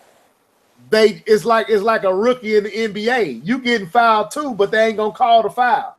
But you clearly got fouled just as hard as LeBron got fouled, and you should have an and one. You getting hacked up, but you ain't getting no calls because you a rookie. That's what I see going on with this title. Like, the game is good. I'm telling you, bro, and you can ask K-Bum this. When I sat there and played the game, bro, if the demo wouldn't have ended, we wouldn't have left. That's how good the game was. I was really into the game, and it felt like a bigger, more spacious, more graphically impressive Mario 3D World on the Wii U. That's what it felt like. Some elements was almost identical to it. So if that game can get 9s and 10s, and I don't understand how this game is getting 7s and no, bro, something going on. Y'all treat this a rookie indie studio. We ain't gonna give them the love that they deserve. We gonna knock them. But you'll see some of these same elements in other games, and that game will still get a 9 because of the who made it, not necessarily what's going on in the game. And this is why I miss the old days of Atari, because back in them days, every damn body was an indie. You didn't have to worry about all these big names, you know what I'm saying, and all that. And you just enjoyed the games for the games. Now, sure, I'm not trying to go by graphic fidelity and all this other stuff, because we very well know that games like Atari's Adventure was nothing more than a square chasing around, a dragon that looked like a seahorse. You know what I'm saying? Right. But, I'm not trying to compare that. But the fact that they sat up there and made these different games with the limitations that they had, and they had the creativity, we enjoyed it for what it was. It wasn't a pissing contest as to what publisher you supported or not, or, like a Magic, Activision, etc. and whatnot. You know what I'm saying? It was just a matter of you just sitting up here, plugging your cartridge on a Saturday morning after you sat up there and had your bowl of cereal and seen your cartoons and just having fun. But you don't see that no more. Everybody has a pissing contest. And the thing is, these reviewers take advantage of it, and that's how they make their money. That's why you got the Michael Pactors of the world who constantly troll. But they don't troll in a good way, because what they're doing is they're actually damaging the community as well as the industry. Okay? Right. And not allowing it to grow. Now, you see, if you're going to be a troll, okay, you got to be what I call a responsible troll. You know what I'm saying? Like me, I was poking fun inside this chat, you know what I'm saying? But, I do that out of fun. You know what I'm saying? I'm not trying to harm anything, and the conversation goes forward, and I get serious when I have to. And in that respect, by comparison, these reviewers, instead of following an agenda, why don't they sit up here and play the game as if it was their own purchase and then give a review? Right. Well, the fact that these reviewers give free copies takes a lot of the investment out of that. If they actually went out and bought the game, then they would say, okay, I'll pay $60 for this. I better enjoy it. But because it's free, they're like, well, I don't care one way or another. But that's because they have a strong sense of entitlement, and that's a problem too. Yeah. I was gonna say, you see that on YouTube. Yeah. So let's get to this last topic. Then we get out of here. Hey, Level. So, I did want to. Hey, Level. Go ahead. Go ahead. The game that you played was Lucky Tale, and this one is Super Lucky Tale. So it is a sequel to the one you played on the VR. Right, and it looked just like it. It just ain't in 3D, but it looked the exact same. Yeah, no, I watched it's not the exact same game. It is a different. Well, it's yeah. It's a sequel. Yeah, I just wanted to make sure. It's a sequel, but it's basically using the same format that original one. Yes. Banjo 2, anyone? Not me. So let me ask this question. It's kind of the title of this podcast, and we ain't got to stay on alone. Reason I didn't go because I felt like we was gonna go all over the place with it, and I didn't want to do that. So, is the Switch becoming the Me Too device? Like, I've been hearing I got a Switch everywhere I turn. I hear I got a Switch. People who swore they wouldn't get one. People who thought it was the stupidest thing in the world.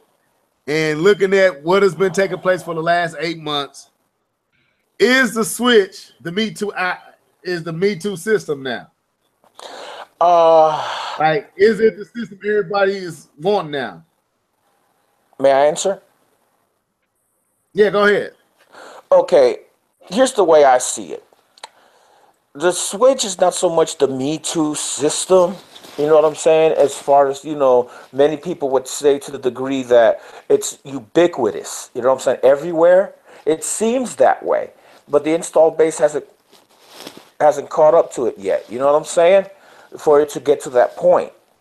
It just seems that way because it's a popular name on TV, but people haven't yet invested it. I'm gonna give you a case in point.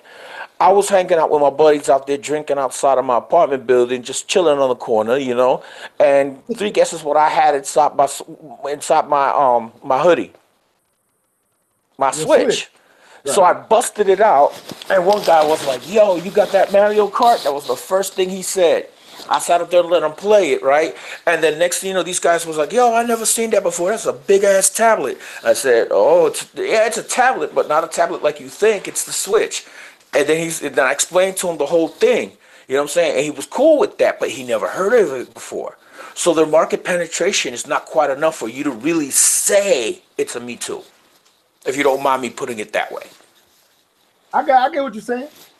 I agree. I don't disagree. Okay. Who want to go next? I'll get your thoughts. I'll just go quickly. I think what more so what Level is saying, you got a lot of these guys who have been known, let's just call them haters of the Nintendo brand, and now they too have jumped on board. And I'm not talking about K-Bomb. I know. Low jab, Pete. Low jab. But yeah, I know you ain't talking about K-Bomb. But yeah, they seem to have jumped on board. It's like the Switch it's an infectious device. It's like, why not have one? And it's also a little different. It's like I can continue to play these AAA games like a Doom, just for an example. I can continue to play this game outside of the house. So it's kind of like, why not play it? Like where the 3DS doesn't appeal to those gamers, the Switch does. And I think that's more so what he was talking about. Yeah. Is my cam coming through? Yeah, I see. We see Zelda on the. Ooh, me too. Ooh. Go ahead, D2K. What's your thoughts? The answer, I would say the answer is no. I don't really hear anybody talking about it in my circles other than people who said they were going to get one from the beginning. We live in a society that's a Me Too society. People jump on anything that seems interesting. It doesn't matter what it is. It doesn't matter what the situation. If it's, I don't know what's going on in the background here. Here's some money. I'm getting another piece of candy. I can't help it. Okay. I think that it's, for me, I've never been interested in portable gaming, period, and I'm still not interested in it now. I would prefer to play games like a Doom on a PC or in front of a TV set with my surround sound speakers on my comfy chair with my drink on the side, where I can relax and sit there and invest a long period of time playing this game. What the Switch is good for what it is. It's very good for the types of games that Nintendo likes to make. They love to make games that are fun right now, games that are interesting right now, that are fun right now, that don't take any investment at all to start playing and having fun. Those are perfect for portable consoles. And that's the reason why Nintendo has basically turned their whole model into this. They're basically getting people ready for the fact that they're not going to set-top boxes anymore. That's done. You know, it's going to be the Switch and devices such as a Switch, or this is pretty much it. There might be more powerful versions of the Switch type devices, but this is what you're going to get from now on from Nintendo. And I think that if things continue the way they are right now, I think that it will become the Me Too thing because people won't be able to ignore it. But I think right now it's very popular because it's still new. I mean, it's been out for 8 months, but that still counts as new. It's still this year, so it's still a new device. The media saturation isn't there quite yet. You're starting to see a much better advertising from Nintendo than they ever have since the 90s. I mean, I'm seeing Switch commercials on late at night. I'm seeing them during sporting events or events where more contemporary audience is watching TV. I'm seeing Switch advertisements on billboards and things like that. Or like I was watching a Best Buy commercial. I think it was Best Buy, and they were advertising the Samsung TV. But in the course of that commercial, they showed the Switch just for a second too. So that stuff is starting to happen. Oh, and they mentioned the Switch also on the bumps on Adult Swim. Yeah. So, you know, it's starting to go in that direction. I don't think it's there just yet. Okay, can I interject two things for K-Bone goes? It's your go.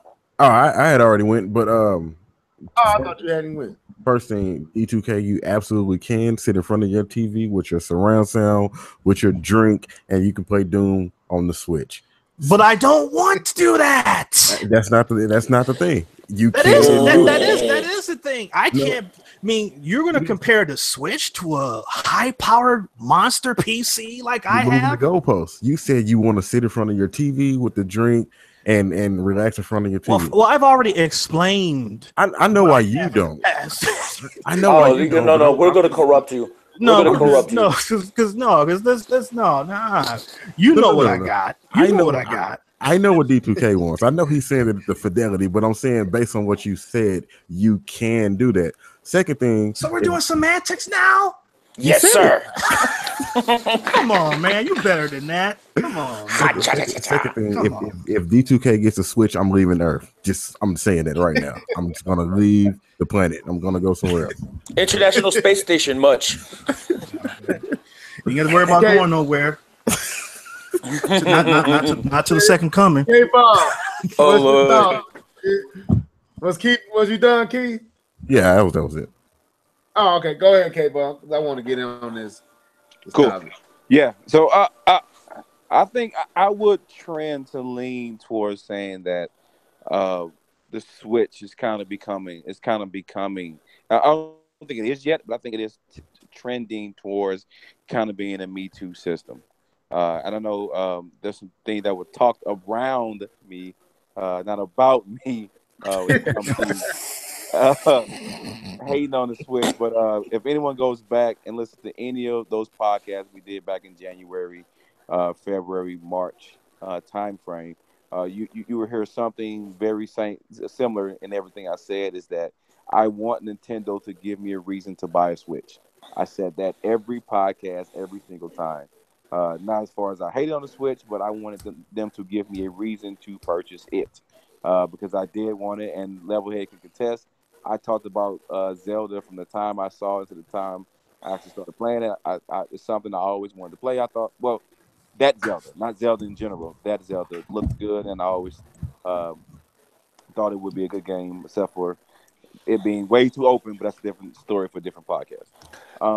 So yeah, so I would definitely trend to that, and I am starting to see more people. And like I said, my buddy who talked down about the Switch and didn't want it, he did tell himself that if there was a Mario bundle, he was going to go ahead and jump on it, and he did exactly that. Went ahead and got him a Switch as well. And you know, I am personally surprised about how much it is selling, how fast it's selling, how well it's doing. So kudos to Nintendo and what they have, and hope they can capitalize on the momentum that they have and keep producing good games, and make sure they get third parties to produce good games as well, because they don't want to be in a situation that Xbox is in. So. Real quick. Go ahead. I'm double dipping because guess what happened? I made the mistake of having my wife play Stardew Valley, and now she wants a Switch. She already had. Look, we got 2 Wii U's in the household. We got 2 computers in the household. We got 2 tablets. And you see where I'm going with this? Mm-hmm. I'm gonna be broke. I'm gonna be broke, man. My home's gonna look like the electronic section of Best Buy if I keep it up. I'm gonna go with K-Bum.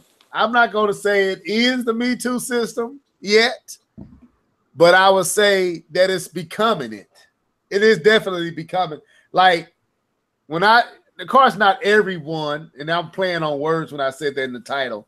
Not everyone is saying Me Too, but Keith hit it right out the park because Keith understood where I was going, because we talked about it all the time. We laugh about it. There are people that I heard swore up and down that the Switch was pointless. Nintendo is doing backwards. Nintendo is not making any sense. Oh, it's just nostalgia. Oh, it's just whatever. The fad will fade. And now they got a Switch. And they loving it more than the people that they was talking to that they would hate it. They screaming the testimonies of it. I remember, and I no shade at K-Bum. I remember K-Bum sitting on the podcast, and he said, I don't like playing games in portable. And I said, dude, when you experience it, you might change your mind. He said, no, man, I want to play it on the big screen. But when we play, K-Bum was most of the time, now it's convenience, but he plays portable. And I ain't saying I'm saying that because once you actually get it in your hand, you get it. You really do get it. It might not make sense from a distance, but it makes sense because I didn't believe it until I got it. When I bought it, I was like, I'm buying it because I want Nintendo first party IPs. Now I said I would never take it out of dock. I would have no reason to.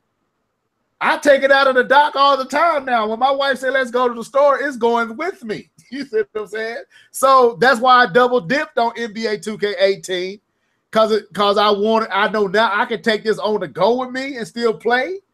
I'm seeing this go. I'm seeing people that swore they wouldn't get one, not only get one, praising it. It's slowly creeping into to the point to where they are confused on are conflicted with, are they going to buy it on the PlayStation 4 or the PC, or buy it on the Switch because they can take it with them.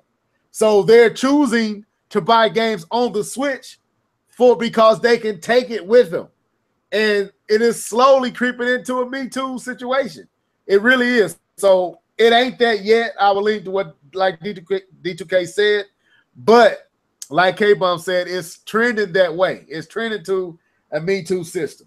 And I'm hearing more and more people know about the Switch that didn't care nothing about the Wii U. So yeah, I think it is becoming a Me Too system. It's becoming. It's not that yet though. Well, by design, the Switch is a Me Too system because it's an and system. It's not a system that you can say, well, I need to have a Switch and nothing else, or I can't get a PlayStation 4 and have the Switch. You gotta go watch my video. You gotta watch my latest video. I got it. You get it now.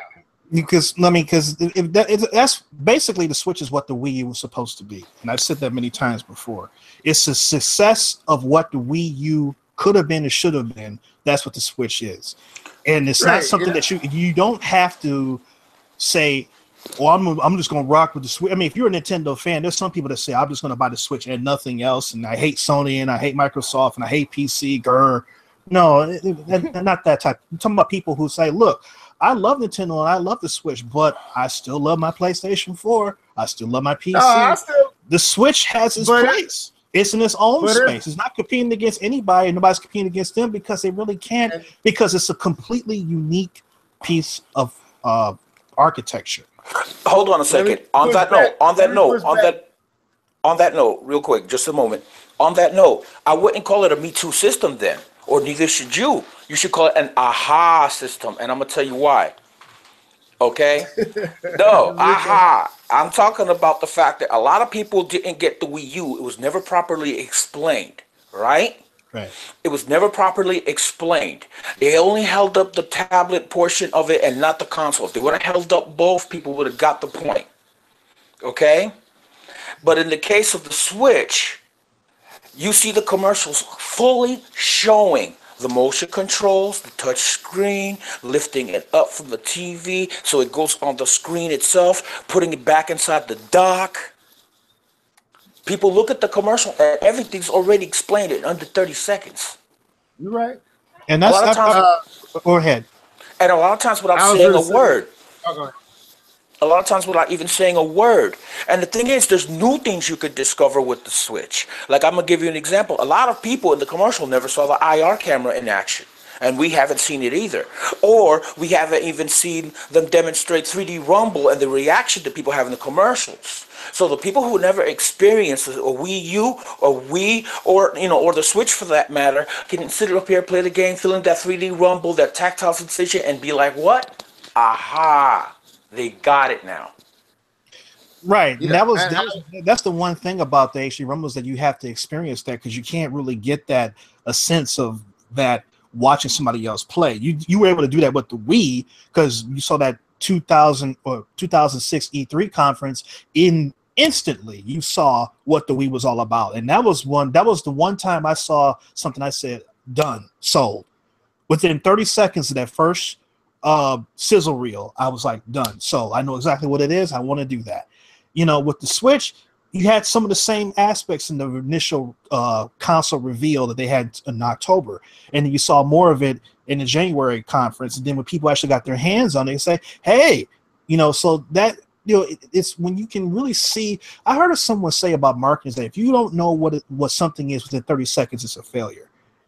And you have to understand what it is within 30 seconds. You have to sit down and explain in detail. People are like, you know what, forget it. So that's good marketing on Nintendo's part. I wanted to say this on just real quick. I would have agreed with you that the Switch was an and system.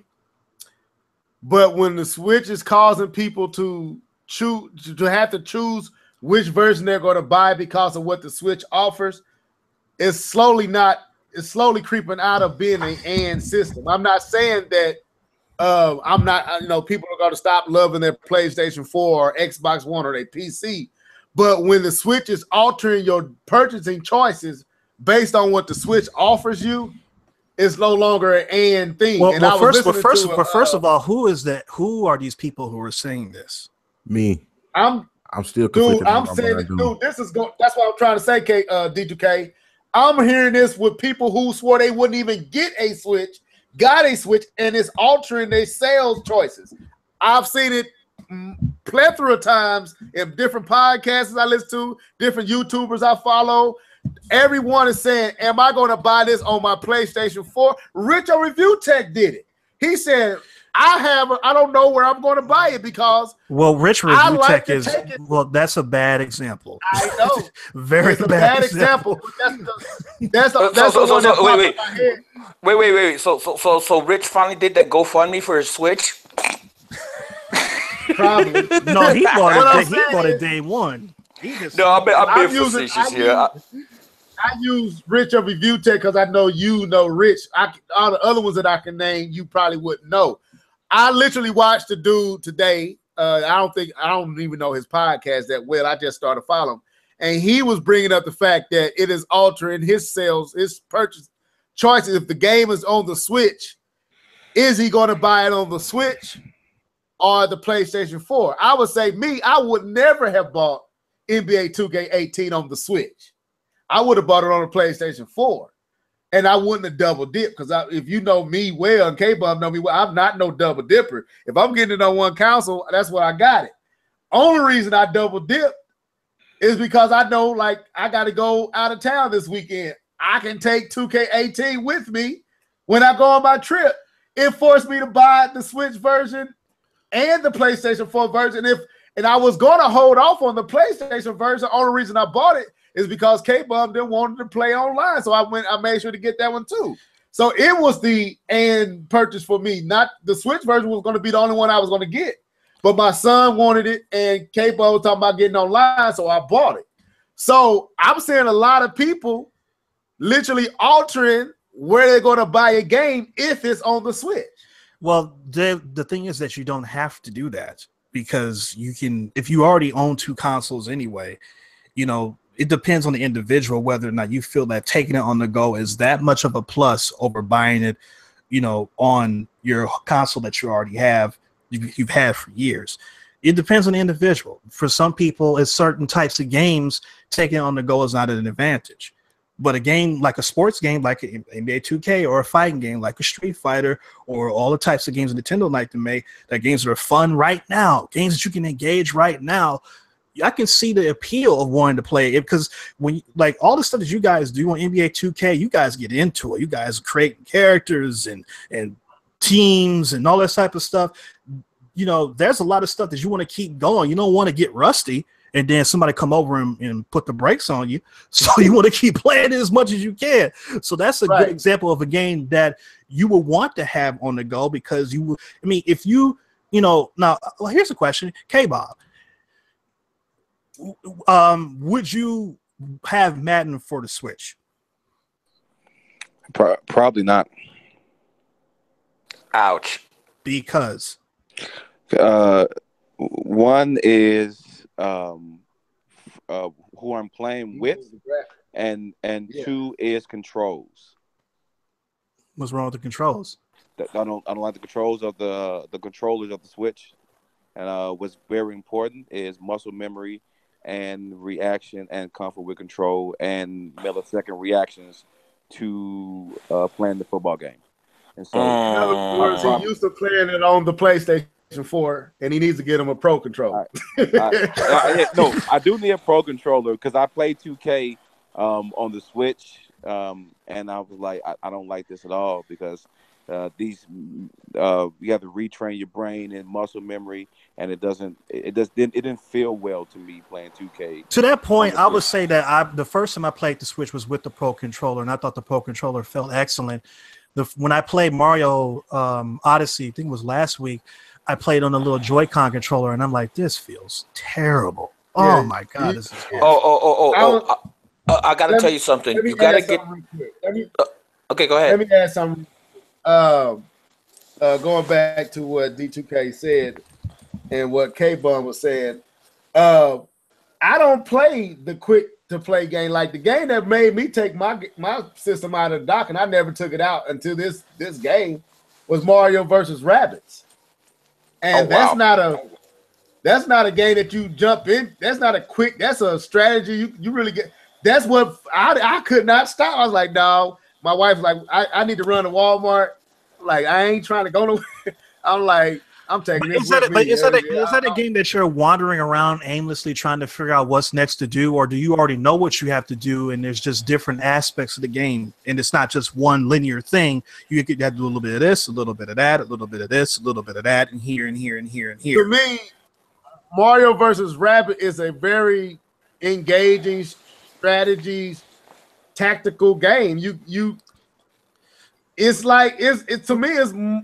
To me, jumping into Mario Odyssey is easier than jumping into Mario versus Rabbids. But tactical games do well on mobile.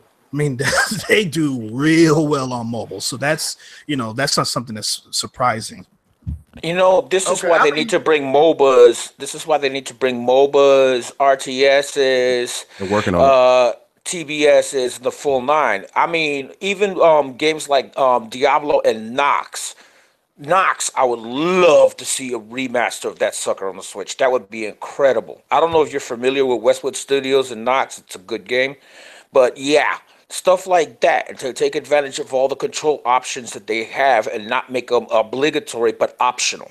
In other words, you don't have to sit up here and use the motion controls. You don't have to use the touch screen if you don't want to. You don't have to use the Pro Controller if you want to. You switch around as you see fit. And then they would have an easier time to sell the idea to the sticklers to say, I don't like the controls. Wink, wink. But they're working. There's a Chinese game that's coming over that's very popular in China. That's coming over to the Switch, and I think it is a MOBA. Yeah, that's awesome. Yeah, they do, that's how they're gonna enter into that market with that game that's real popular over there. So, yeah. But anyway, any final thoughts on this before we get out of here? We said we're gonna touch on Dragon Ball just one little bit.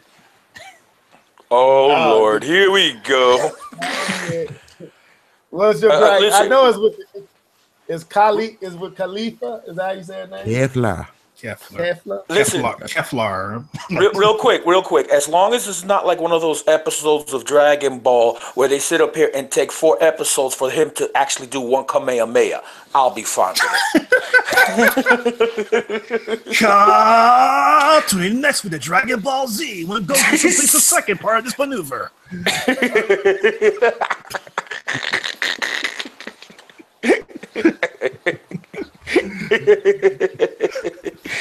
Oh man, I'm sorry for derailing the podcast. I apologize, everybody. No, you cool. I feel like I know that the whole I guess merging, or what is that what they call that? Fusion. What do they call that? Fusion. Supposedly adds like 10 times the power. Yeah, or something like that, but I still don't think she should be competing with Blue at 20 times KO Ken. I don't agree. I can't agree with that. I don't understand that. I don't want to. I mean, because like we said, we'll be here all night, but I don't want to.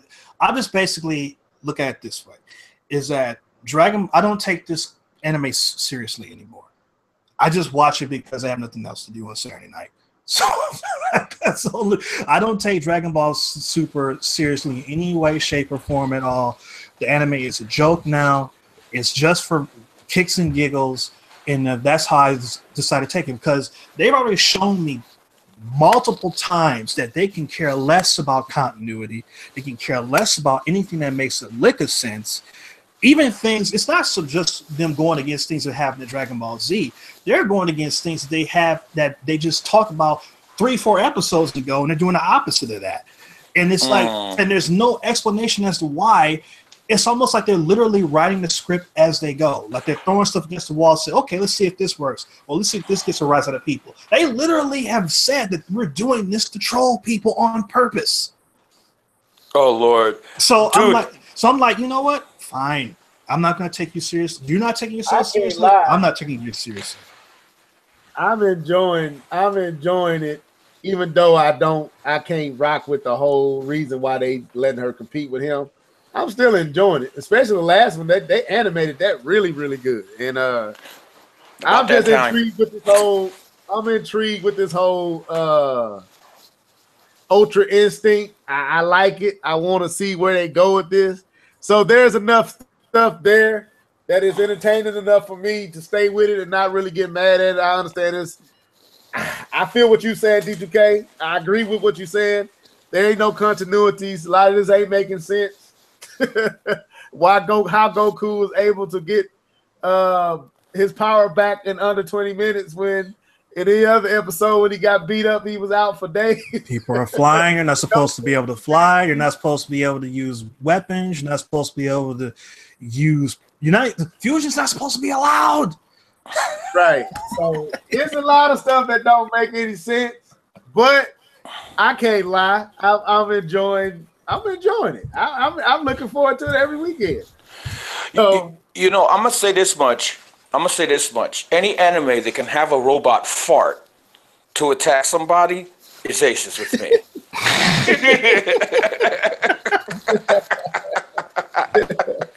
so On that note,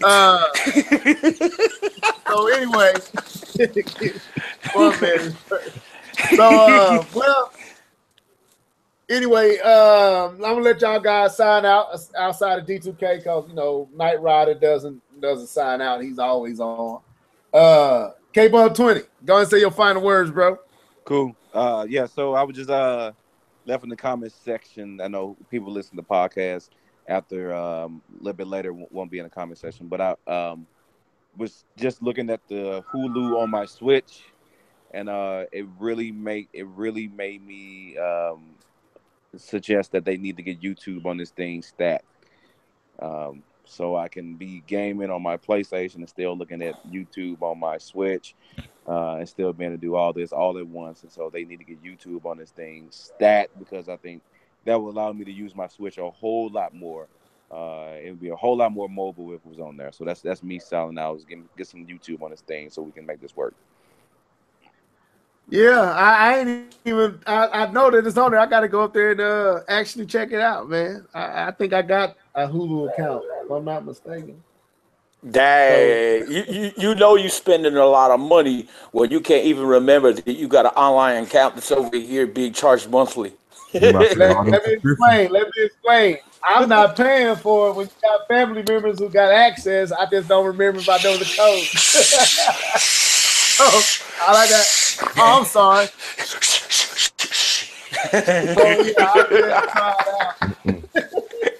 I'll be able to try it out when I get upstairs. The Hulu hitmen are gonna come out for you.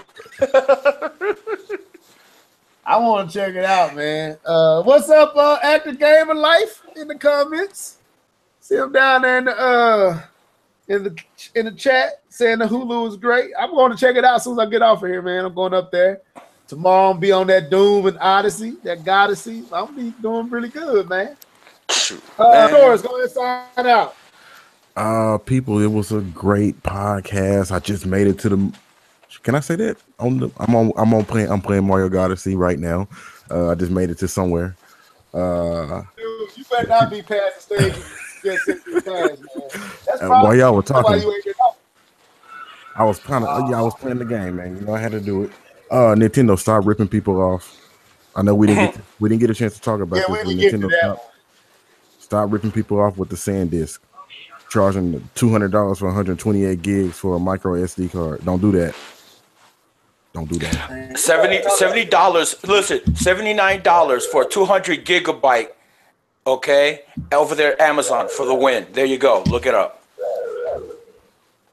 Okay, there it is. Quan Man, go ahead and sign out, bro. All right, it's Quan Manchu, the resident troll,